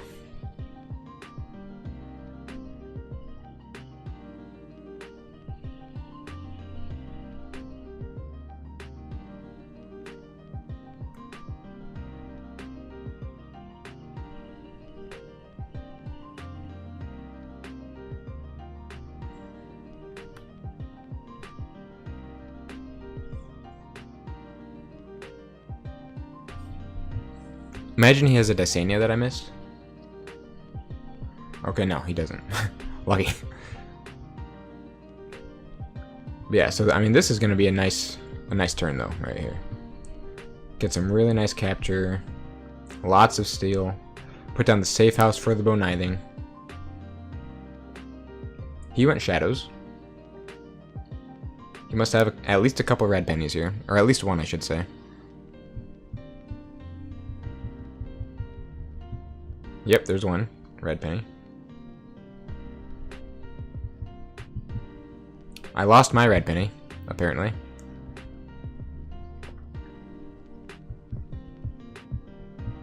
Shadowsmith.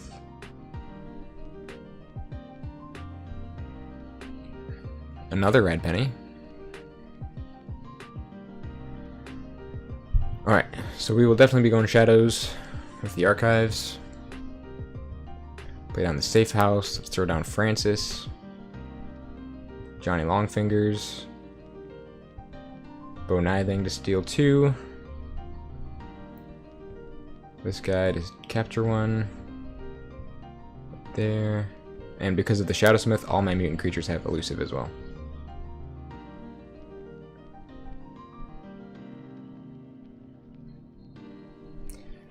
And somehow after all that, I'm still not at check.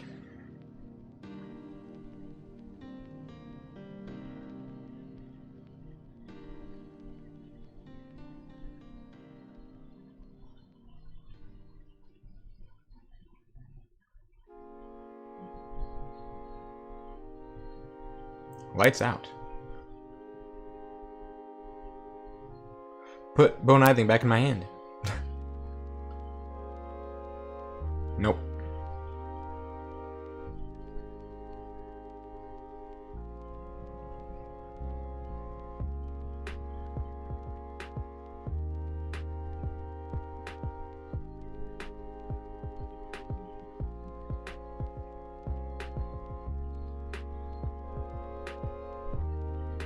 Finishing blow.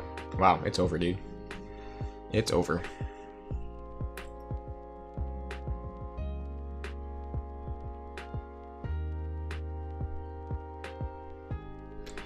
Once again, such a promising start. And and a disappointing middle game into the finish. That's unfortunate. Let's think here.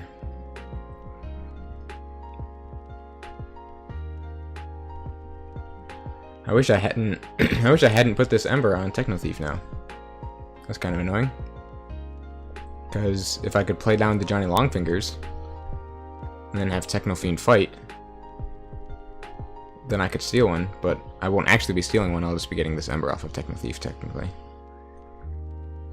And there's definitely nothing in this that I can do. So I think Shadows is our only hope at this point. We can at least play down this Demo Thief.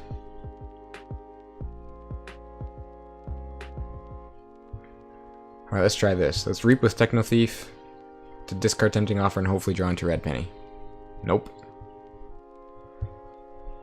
Reap.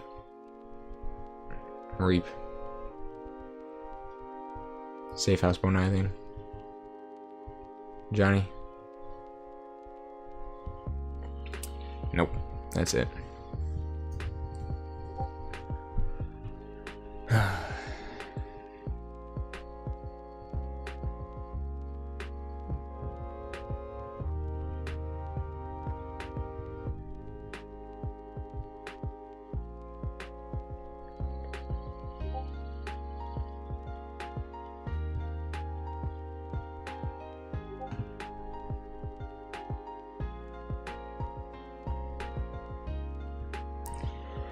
Alright, well, that's that. That's the second game now where I've had a really good start, and I forged the first key like really fast, and then after that I just completely lose it, and I can't come back. I don't know why that keeps happening. Like, how does the opponent continue to just completely obliterate me from there on out? Like, I have a really good start, forge my first key, and then I just get obliterated right after that. So there go my chances for qualifying for day 3. But that's okay. I didn't actually want to qualify for day 3 anyway. So, yep, there's that. Game 2 also down the drain.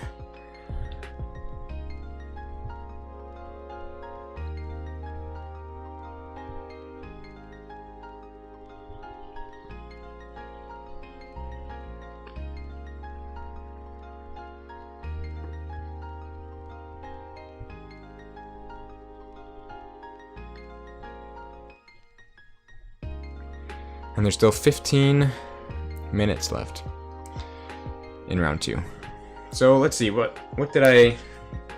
The problem is that my board control, my really good board control, all got blown early game. My gateway to this came way earlier than I wanted it to. And I had this really nice dis turn that would have been far better and more potent and useful later in the game. So that was unfortunate. A lot of my really solid stuff came too early, and then I was left just grasping at straws for the rest of the game. The opponent just had a really huge board that I couldn't do anything about. And that Fandangle that was like 10 power or whatever, letting his creatures enter play ready, was just too much. I couldn't establish anything. That sucks.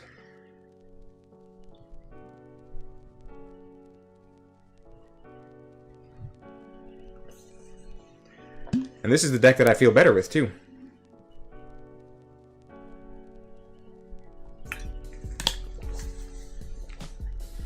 My World's Collide deck, I don't feel nearly as confident with. So if I'm losing like this with my confident deck, I don't even want to know how I'll do with my not-so-confident deck.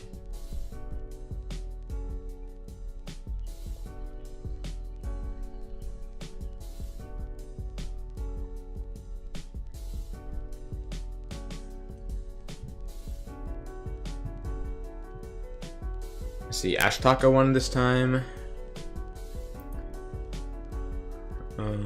Karen B lost this time. I lost as usual.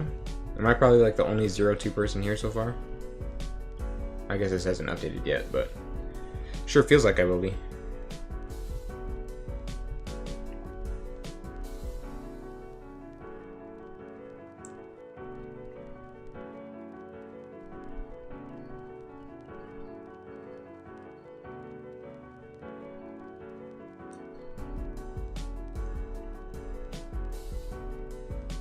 Yeah, maybe there were turns somewhere in my game where I could have fought the Fandangle, like once I'd got my Shadows creatures out there.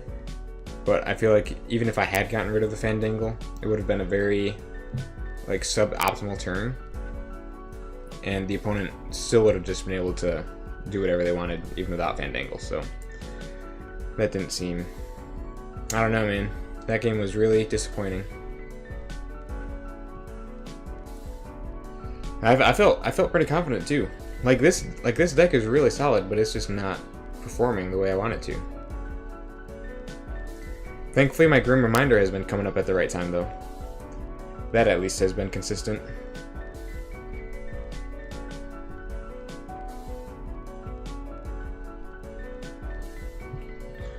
So now we just have to wait for round 3 to start. I'm still at 60% battery, so after 2 rounds, around maybe like 2 hours-ish. It's been about 2 hours since I started streaming, and I've lost 40% battery. So we'll see what happens.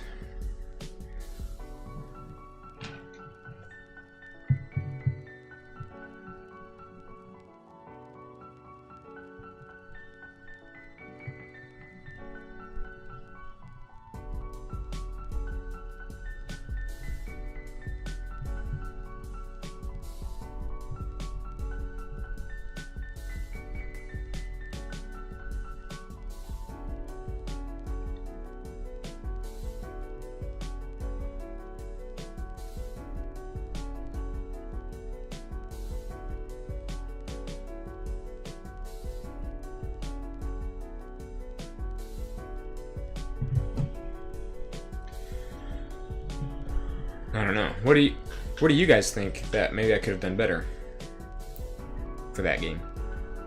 Are there any particular turns or anything that you think I could have done differently?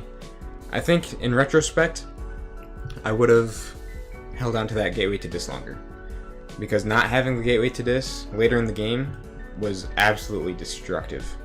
It was debilitating not having a true board wipe, because Krazap was there. But that still left his things like his Fandangle and Dark Harbinger alive. So like Krazap is like a soft board wipe against Mass Mutation. Sag indeed. Sag indeed. So I think hanging on to that gateway to this would have been was critical. Like it was a bad mistake to not, or it was a bad mistake to play the gateway to this one I did. I don't think it was worth it in the end.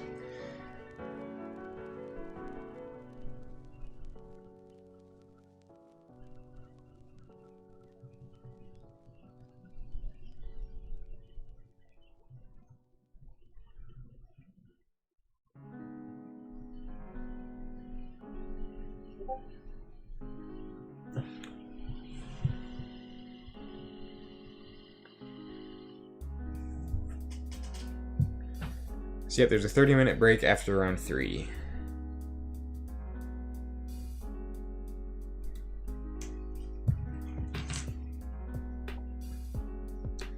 Gonna peek in at my own stream here, make sure it's still sounding good and everything.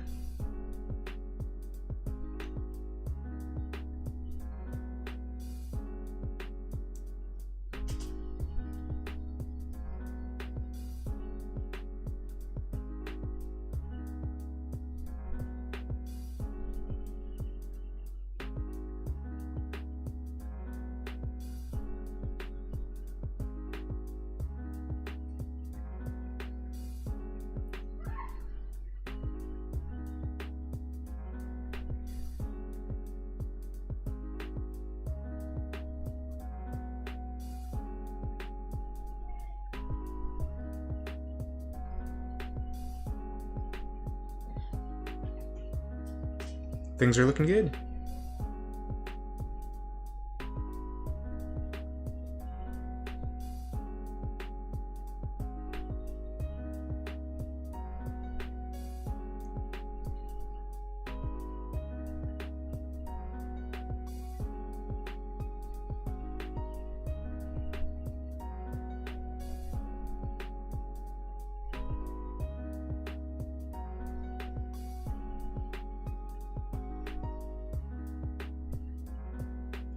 You're 0-2 so far?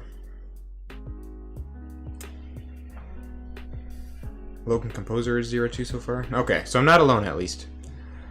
At least I'm not alone.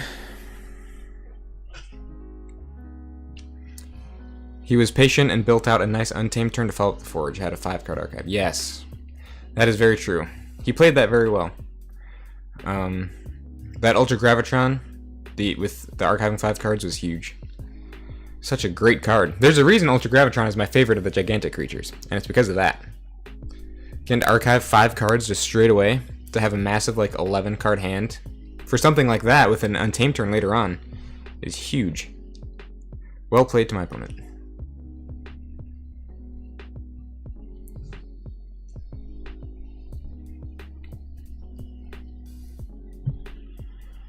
But yes, at least I'm not alone in being a 0-2.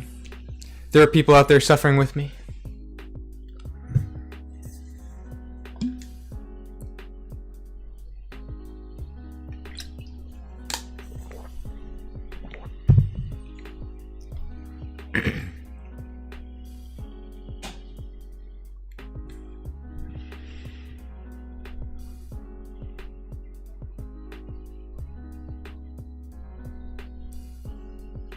Just a few minutes here, but we shouldn't.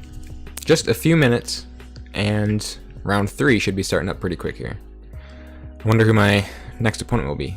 I wonder if I'll be up against one of these other. I guess I probably will be up against one of these other 0-2 guys. Maybe one of you guys in the chat. Logan Composer or the Headhunters.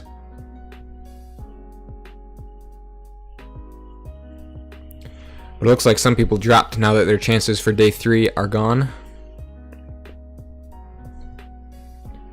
Looks like JDG314 is gone. Wada Correct is gone. Fatal Putsch is gone. So yeah.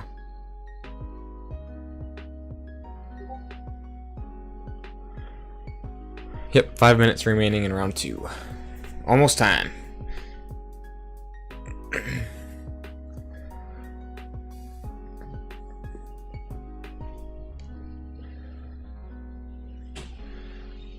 How's it going today? Better luck?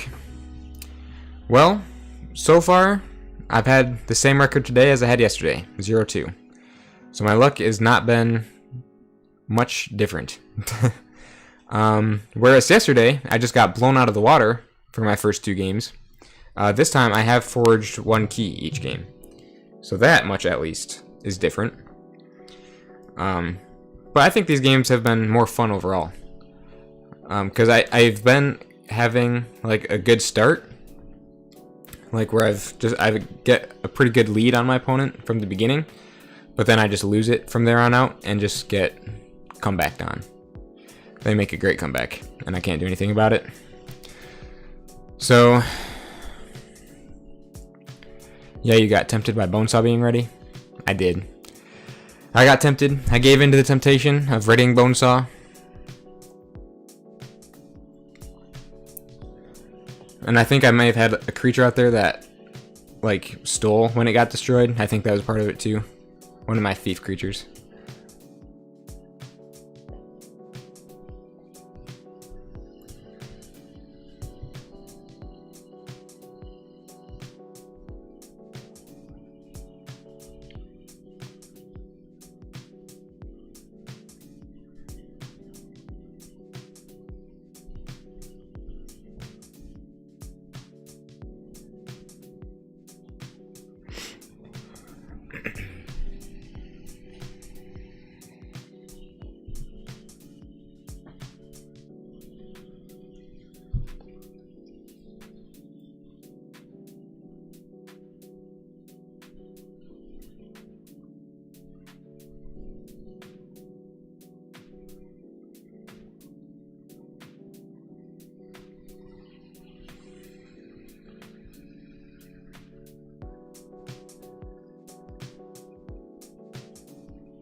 But in the end, my main goal is to not just go 0-5. I don't think that'll happen, but I mean, I think as of right now, just trying to win 1 game is where it's at.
Yep, this is the rough part of these tournaments, is all the waiting around that happens between rounds. Because my games, like, usually don't go super long, apparently, so when I'm just stuck here after a pretty quick game, it can get a little boring.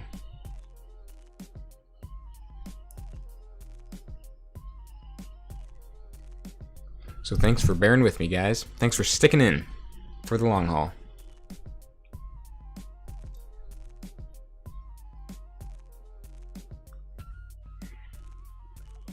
So I do have an idea for a video coming up here. I'm thinking a video all about Shadow Self, because Shadow Self is such a confusing creature in a lot of situations, especially for new players. So I think it'd be a good video for newer players, but even for more experienced players, just who want coverage on some of the more unique interactions that Shadow Self can have. I guess I'll probably look over some of that stuff after round 3 here. So I'm down to approximately half battery, and we're only 2 rounds in, so oh boy, we'll have to see what happens.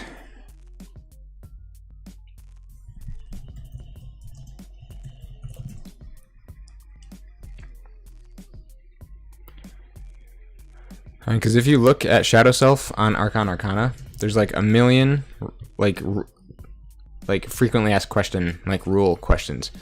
Like, look at all this stuff. FFG rulings, like there's just so many questions about it. So it might be cool to make a video about that. What record do you need to qualify? Is it still possible?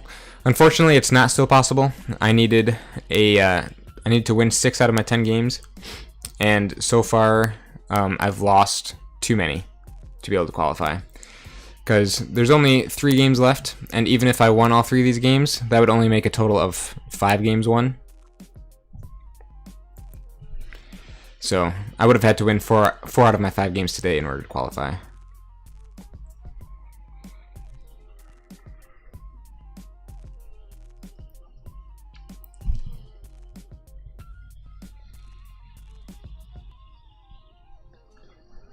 Let's see, who else lost here? Red Train won. Korathan won. Nice, nice. I'm going to refresh the page here.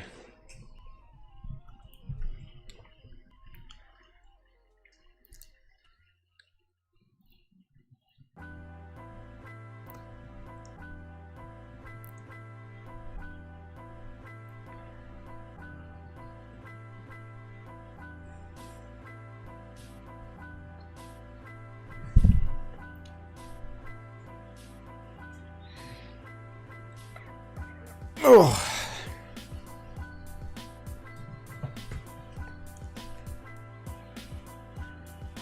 Chat must be way ahead of stream. There's a 5-minute delay. So I'm like 5 minutes, or the stream that you're seeing is 5 minutes in one direction or another.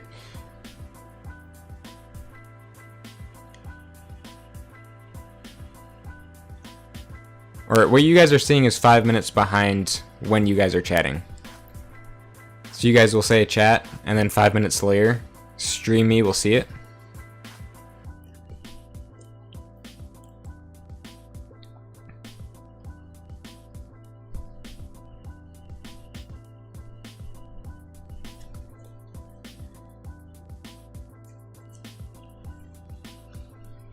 I was asked to put a 5-minute delay on my stream, just to prevent any sort of drama that might arise from me streaming exactly what happens when it happens.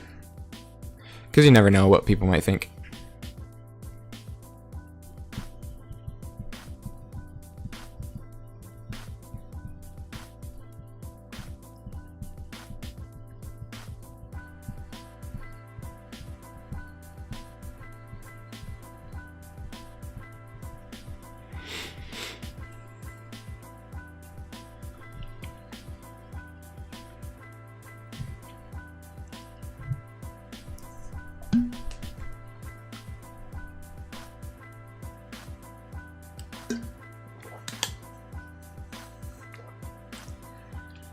The worst thing about all this is that I'm just draining battery while I sit here and wait and do nothing. Like, it'd be one thing if I was using my battery for an actual match, but I'm just not doing anything.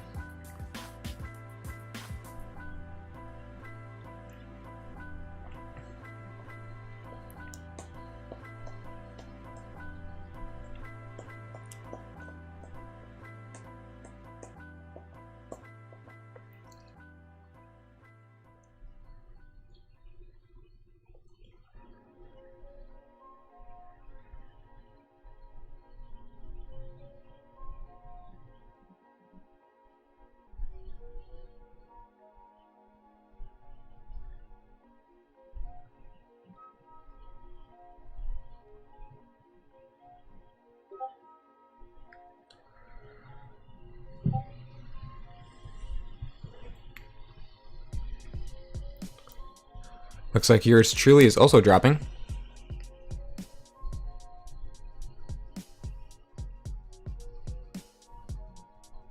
Interesting that one of the frequent bogus claims lobbed against Dark Tidings is that it makes games too long. Yesterday's matches were pretty zippy, whereas today we're seeing multiple matches go the full length. I didn't know that was a claim that people had against Dark Tidings, that it makes games go too long. I've never experienced that before myself, personally.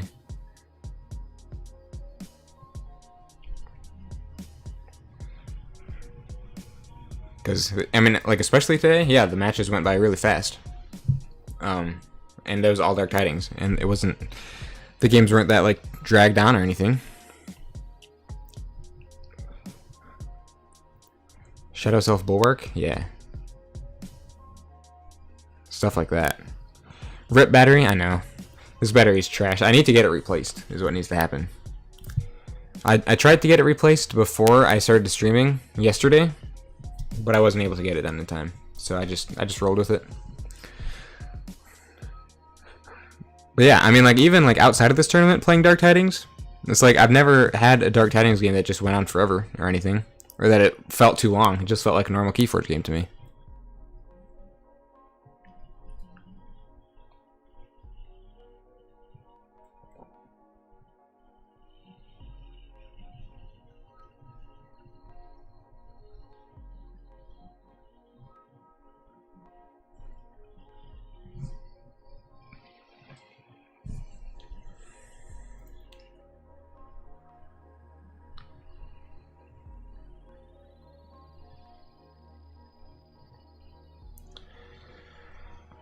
Oh boy.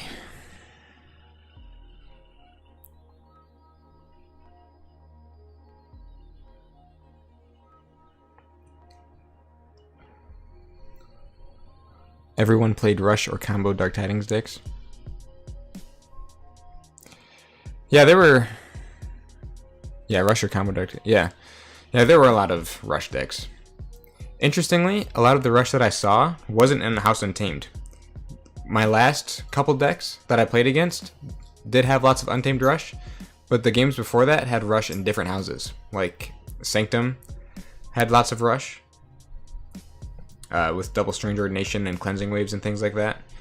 And then I think it was like Starlines had quite a bit of Rush as well. It's mostly for sealed and lower power decks that things go long. Okay. Yeah, I haven't played much Dark Tidings sealed then. So maybe that's a different beast.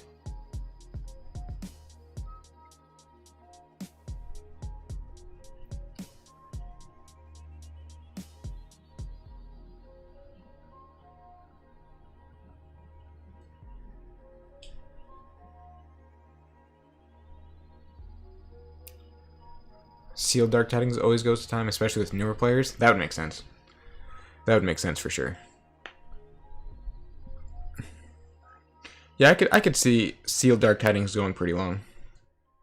Because if you're not familiar with the deck that you're using, with about 4,000 passive effects and a million things that interact with the tide in 13 different ways across both sides of the board, and it's newer players, now that would be a long game. That would be a long game.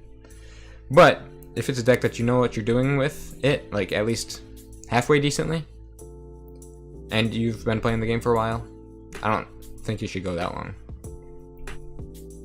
Neither of these sets have very much Super Ember Rush, now I want type decks. A lot of the best decks are Boardy Capture, Purge, Key Stopping shenanigans.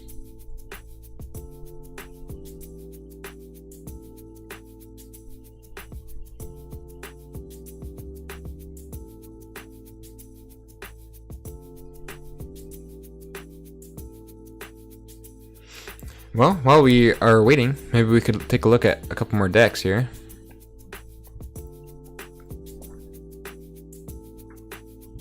Well, actually, it looks like round 3 might be starting up here. Oh yeah, here's round 3. I'm up against Brian Gogo. What's Brian Gogo done so far? He lost both of his previous games. Good. I'm not alone. There's another 0-2 person out there. Alright. Great. Yep, match links are live. Perfect. And then it looks like, since he's the top name, he should be making the room. The banning room, I should say. So Brian Gogo, let's see, there's his Mass Mutation deck and his Worlds Collide deck. Let's see what we've got here. We've got this crazy Chinese Mass Mutation deck. Looks like it's a Dark Harbinger deck with an absolute ton of enhancements. Look at that. 9, 14, 18 enhancements, approximately. Triple Survey for some epic efficiency.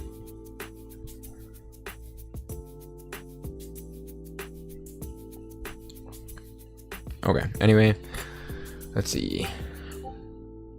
Got Tempting Offer up in here. Borrow, which is always really scary. Let's look at his Worlds Collide deck. Oh my, this one is much more ferocious looking. Lord Invidious, Infernus, some really nasty looking House Dis stuff. Just everything in this deck looks awful. I feel like we need to go Quixelstone. I know how to play against a Quixelstone.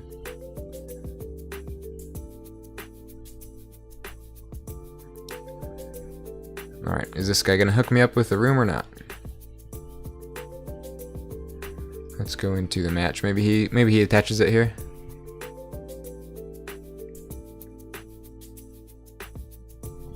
So I think in this case we ban the Worlds Collide again.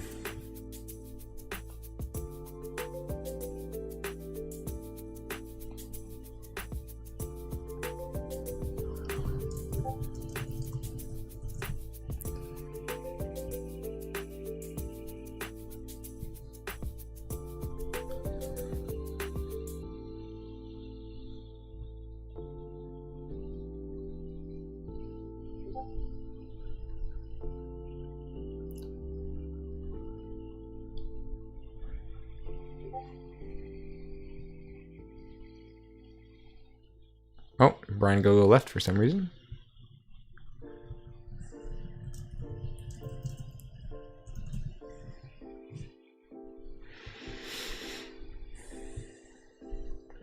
Yeah, I think we definitely need to ban this Worlds Collide one. Worlds Collide is just too scary, especially with cards like this.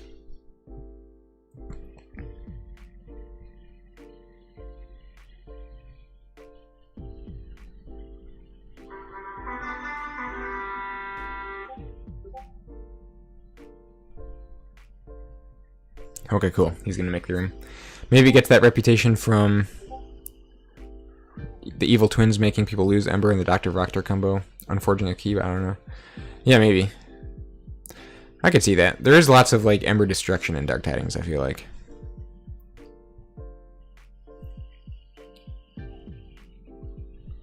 There we go. There's our room.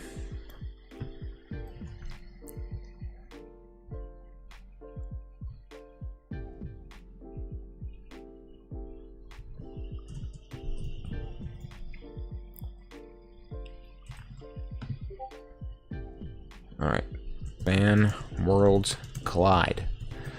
I've done nothing but ban Worlds Collide today.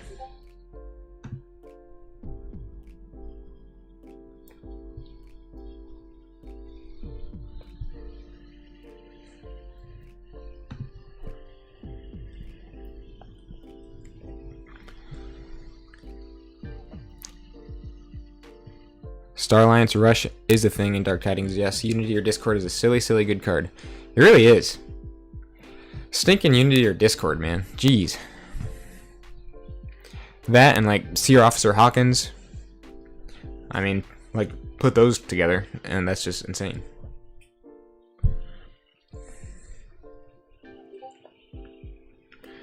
I think there's also like a lot of capture and stuff. Like in terms of the game going slow, I feel like there's like a lot of capture stuff. And dude, what is this guy doing? Why did he disconnect again?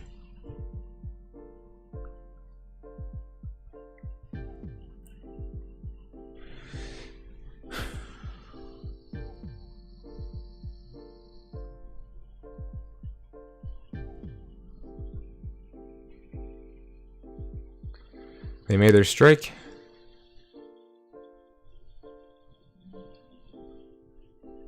Alright, so I'm going mass mutation again then, huh?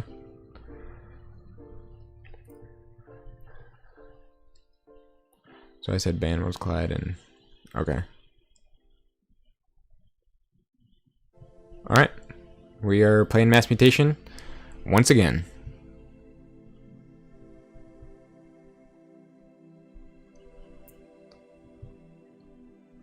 I don't know why this guy keeps leaving.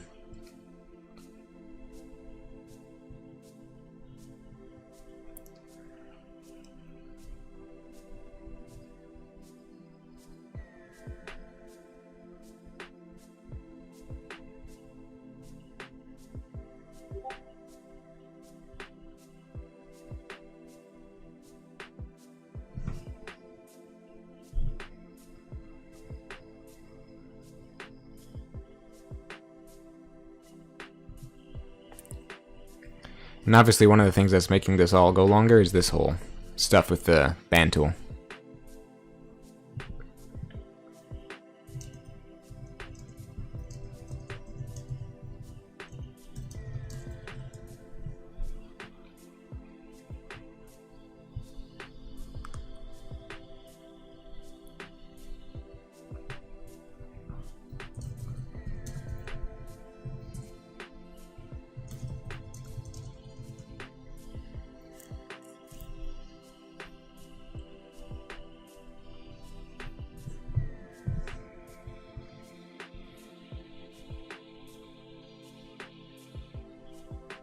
I think he chose like the strike choose option instead of just choose. So it looks like things are kind of screwy.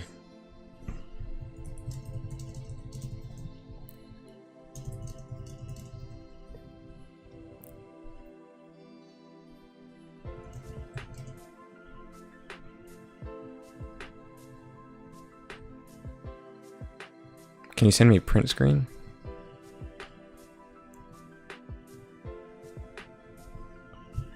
I just closed out of the thing.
This is such a pain, man. This is a waste of time. Oh, I just want to choose a deck to ban, play.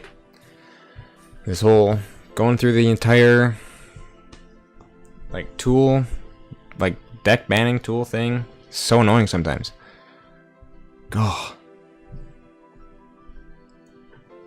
It's just so frustrating.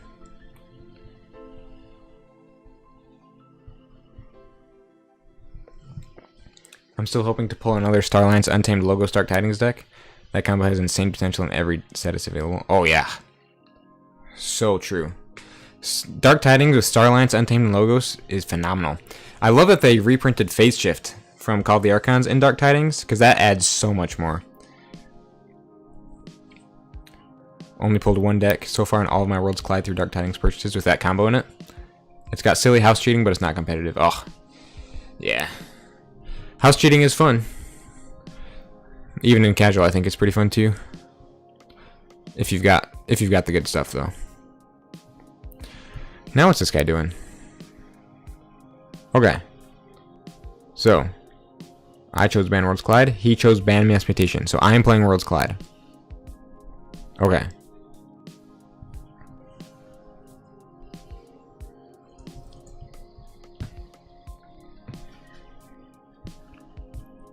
Alright.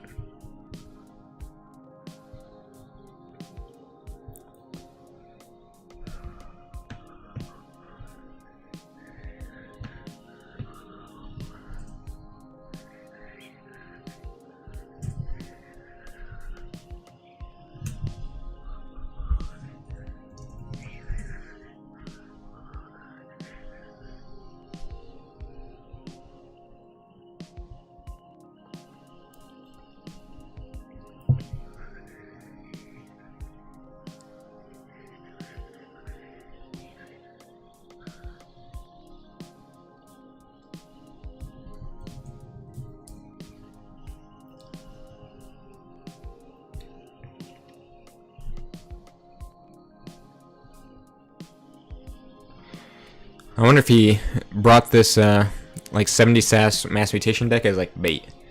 Like it's a really low SAS, so people might make him use it. But in reality, it actually has just these insane synergies that are like ridiculously competitive, and he just destroys people with it. I don't know how accurate that is though, because he's lost twice. So maybe I'm wrong.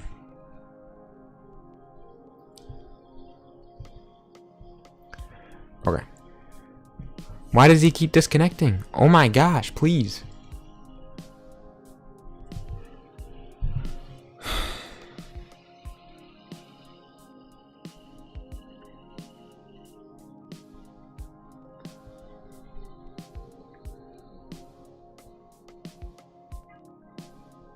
Just enter the room and choose your house or your deck, please. I'm draining battery. We're wasting precious time that could be used to play the game. We are on a timer right now.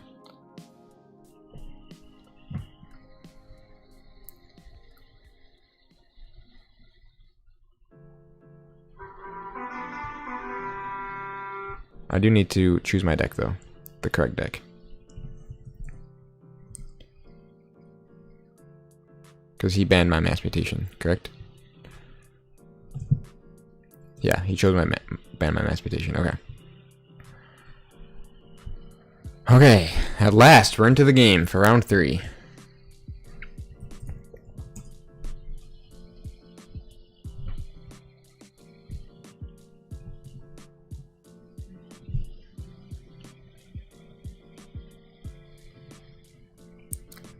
This is an interesting starting hand.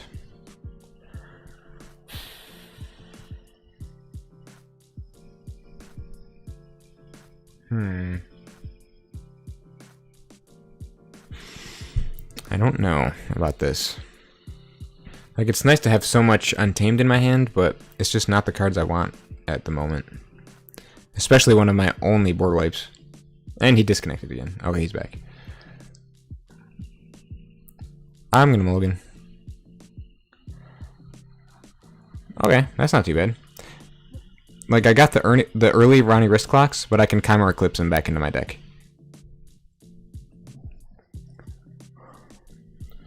Sensor Chief Garcia with an Ember bonus. Let's just go Untamed. Play the Rustnar and the Grasping Vines. Wow, and I drew into a 2/2/2 hand.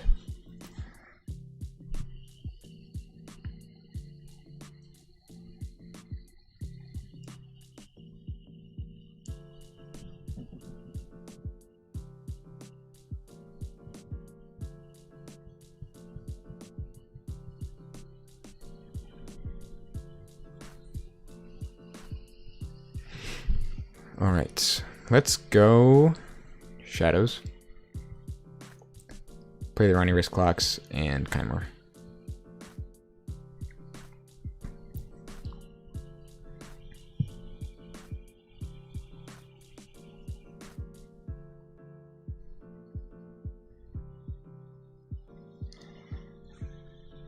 I would like more banding integration in TCO. That'd be nice. That would be a really good way to do it. Just all in one site, in one location for people to ban their decks at. That'd be a great idea. Dark Harbinger with some wild enhancements. Rapid Evolution.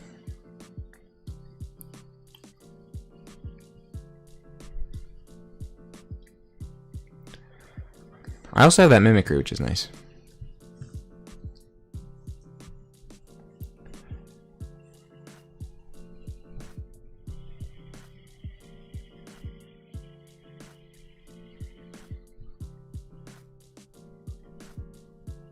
Discarded Niffleape? I wonder why he did that. Let's go Dis. Let's Festering Touch these two idiots. Infernus. Both of them. And Binding Irons.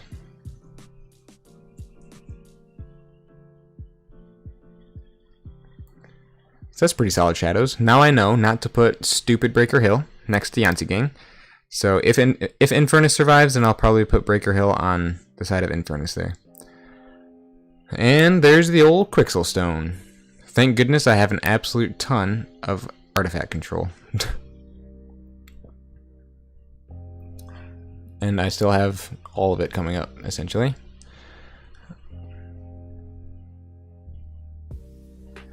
Let's go Shadows. We can discard the Breaker Hill, play Yantzee Gang, then let's play the Mug on the Censor Chief.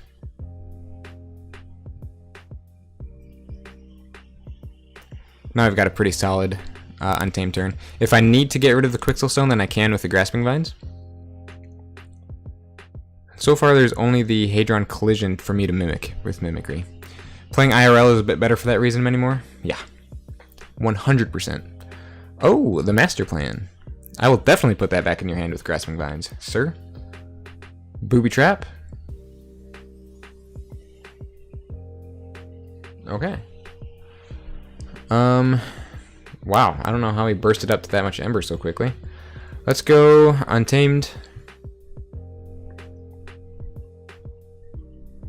Okay, now I've got some interesting options here.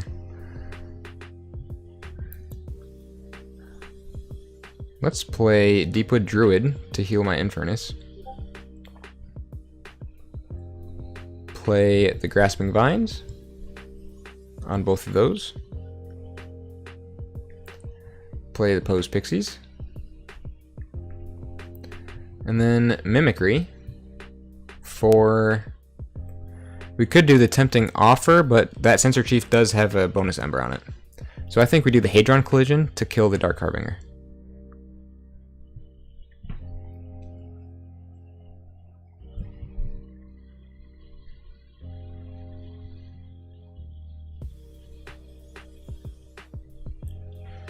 Once your matches are over, you are on a 30-minute break. Be back at 22 after the hour, or 49 minutes from now. Alrighty. Alright, he went Star Alliance. Plays Armor. Oh, great. Not Armor Officer Nil.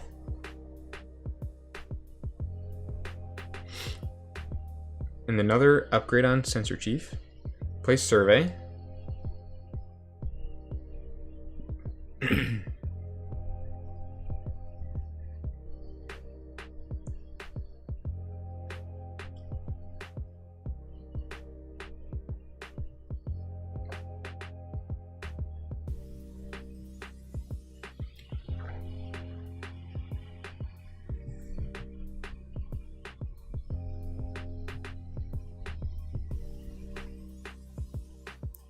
Censor Chief, fun.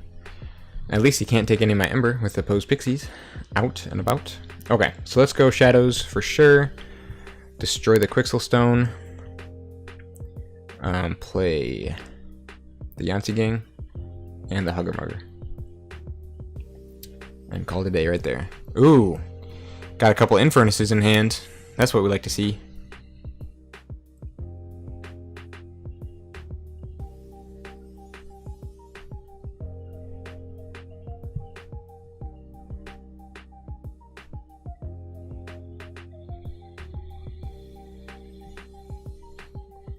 We also have a Draining Touch, which isn't useful with the creatures he has out, because they both have Ember on them. So he's gonna make my keys cost more, it looks like. Stun the Yanti gang, good choice. That Sensor Chief is driving me nuts, I tell you what. Oh, he's just taxing my key, okay. Interesting. What could I purge with the Infurnaces?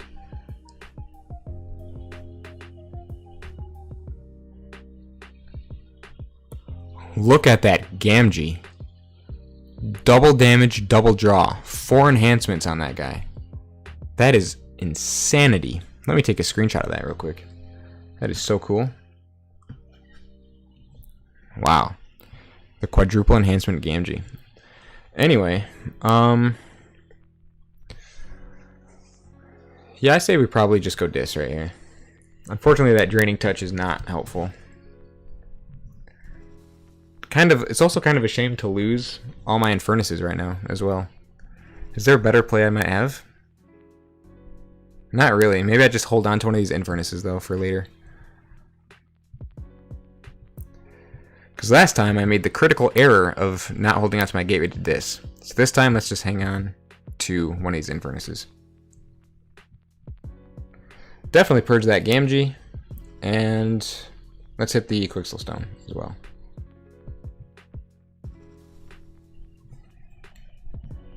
Okay, we drew into Ronnie. That's nice. Ronnie and another Hawk. So if he plays down that Master Plan again, we can destroy it. He went Shadows. So Master Plan probably is coming down then. Tempting offer to put Dendrix back in my hand. How rude. Thanks for the free Ember though. Safe House. Okay.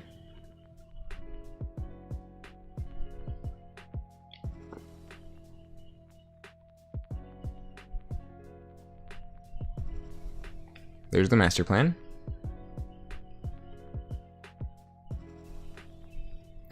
Perfect. Let's go Shadows. Get the stun off of Yanti Gang. Reap with Hugger Mugger. Hawk the Master Plan. And then play Ronnie Wrist Clocks. So that took them off check and put me at check for my second key.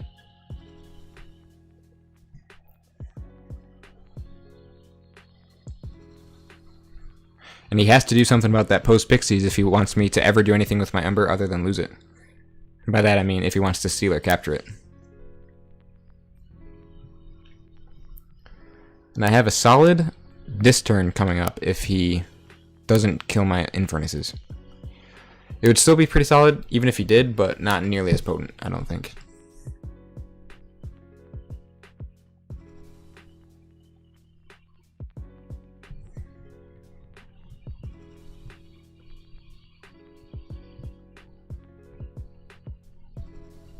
He's going Untamed.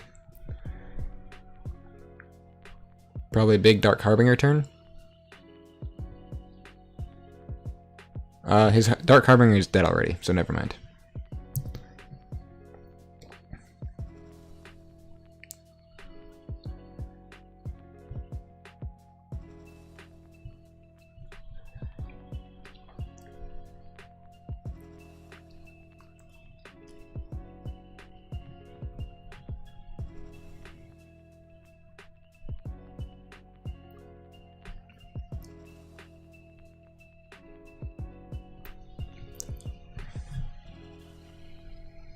He's taking a sweet old time here. He's really thinking.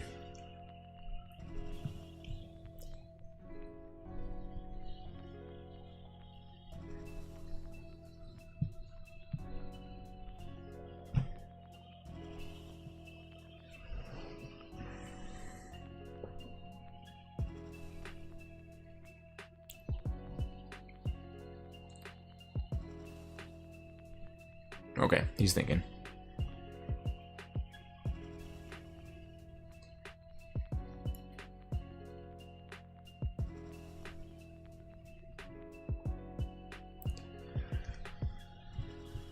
I wonder what he might be thinking about.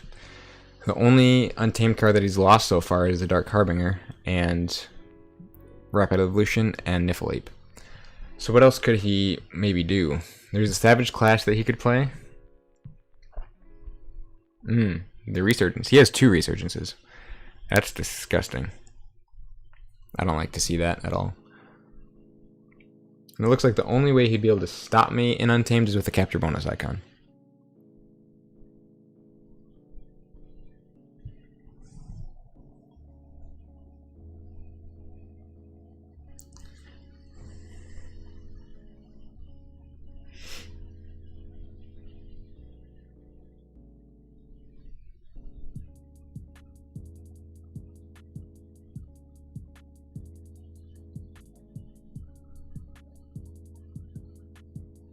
So he put Dark Harbinger back in his hand and Techno Alien back in his hand.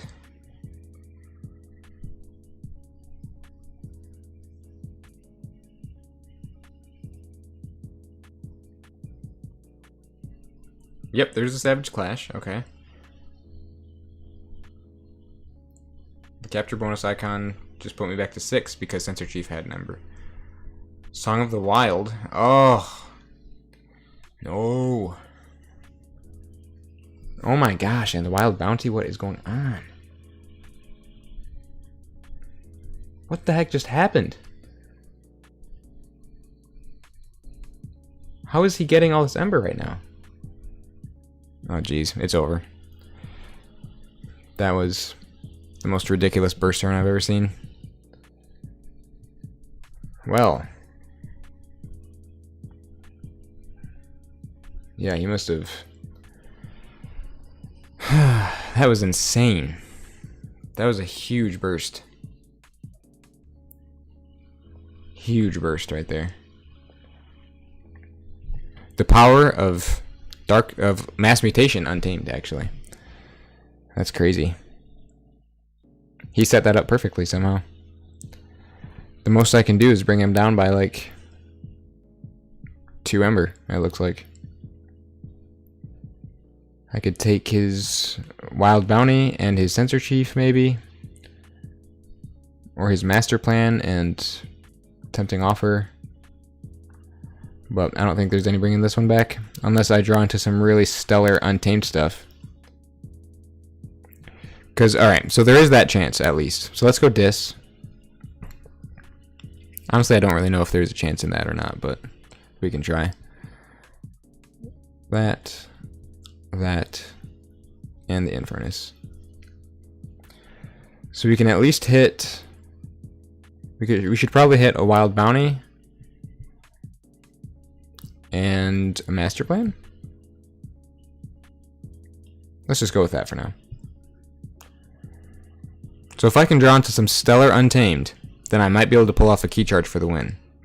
But it depends, everything depends on what I draw into Untamed wise.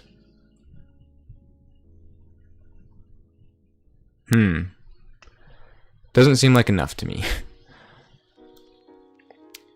Because what would have been better to draw into? Well, I just lost my key charge anyway, so never mind. But it would have been great to hit that Nature's Call, because then I could have Nature's Called the Armory Officer Null and the Dark Harbinger. But no. I didn't get my Nature's Call, and he was lucky enough to hit my subtle, or to hit my key charge with the Subtle Auto, so never mind that. Once again, this looked like a game that I could have won, until he burst up to 18 Ember. He went from like 0 to 18 instantly, so never mind that. The most I can do is tax him and make him 4 Gen 9.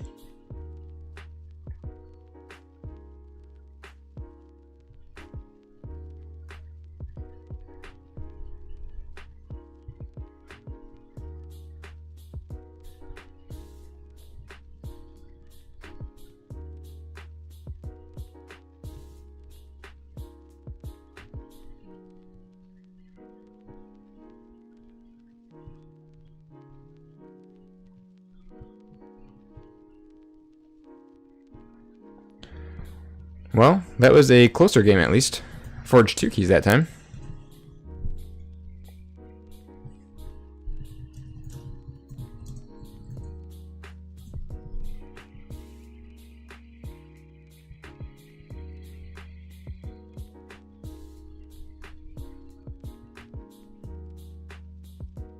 Oh wait, okay, looks like he did it already.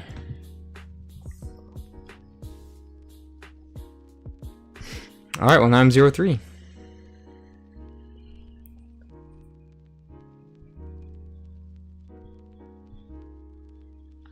Looks like Aurora dropped.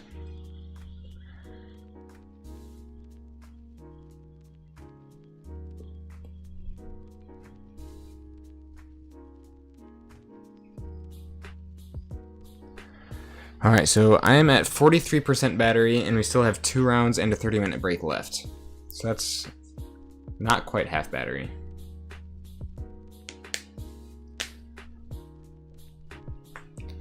I don't know, do we risk it for the biscuit?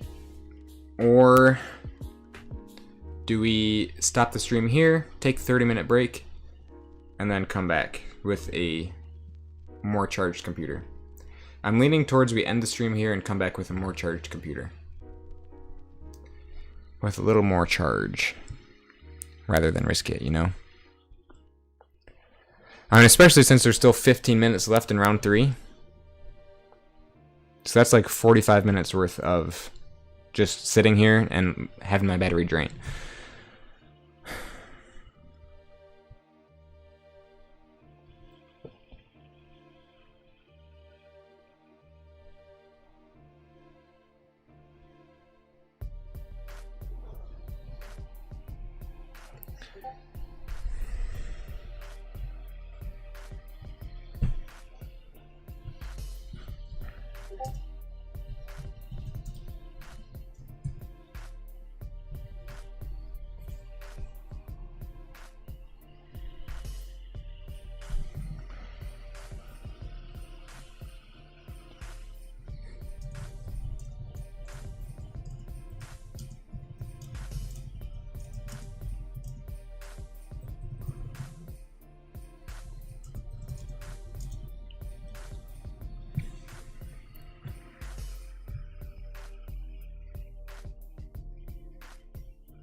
Alright guys, so I think what we are going to do is we will end the stream right here. And then in about 30 to 40 minutes, we will be back with part 2 for the final 2 rounds. I understand that it is a bit of a pain. It is a pain having to split things up. But hey, these are my first couple streams and I just need to get my computer battery replaced. But I think as of right now, that's going to be our best bet. So thank you all so much for tuning in to part 1. Be sure to come back in a half an hour for part 2. We have the final 2 rounds that hopefully I can win at least one of them. I haven't been having the greatest of luck today, but yeah, we'll be able to see what happens. So be sure to come back in about half an hour for the final 2 rounds, and I will see you then.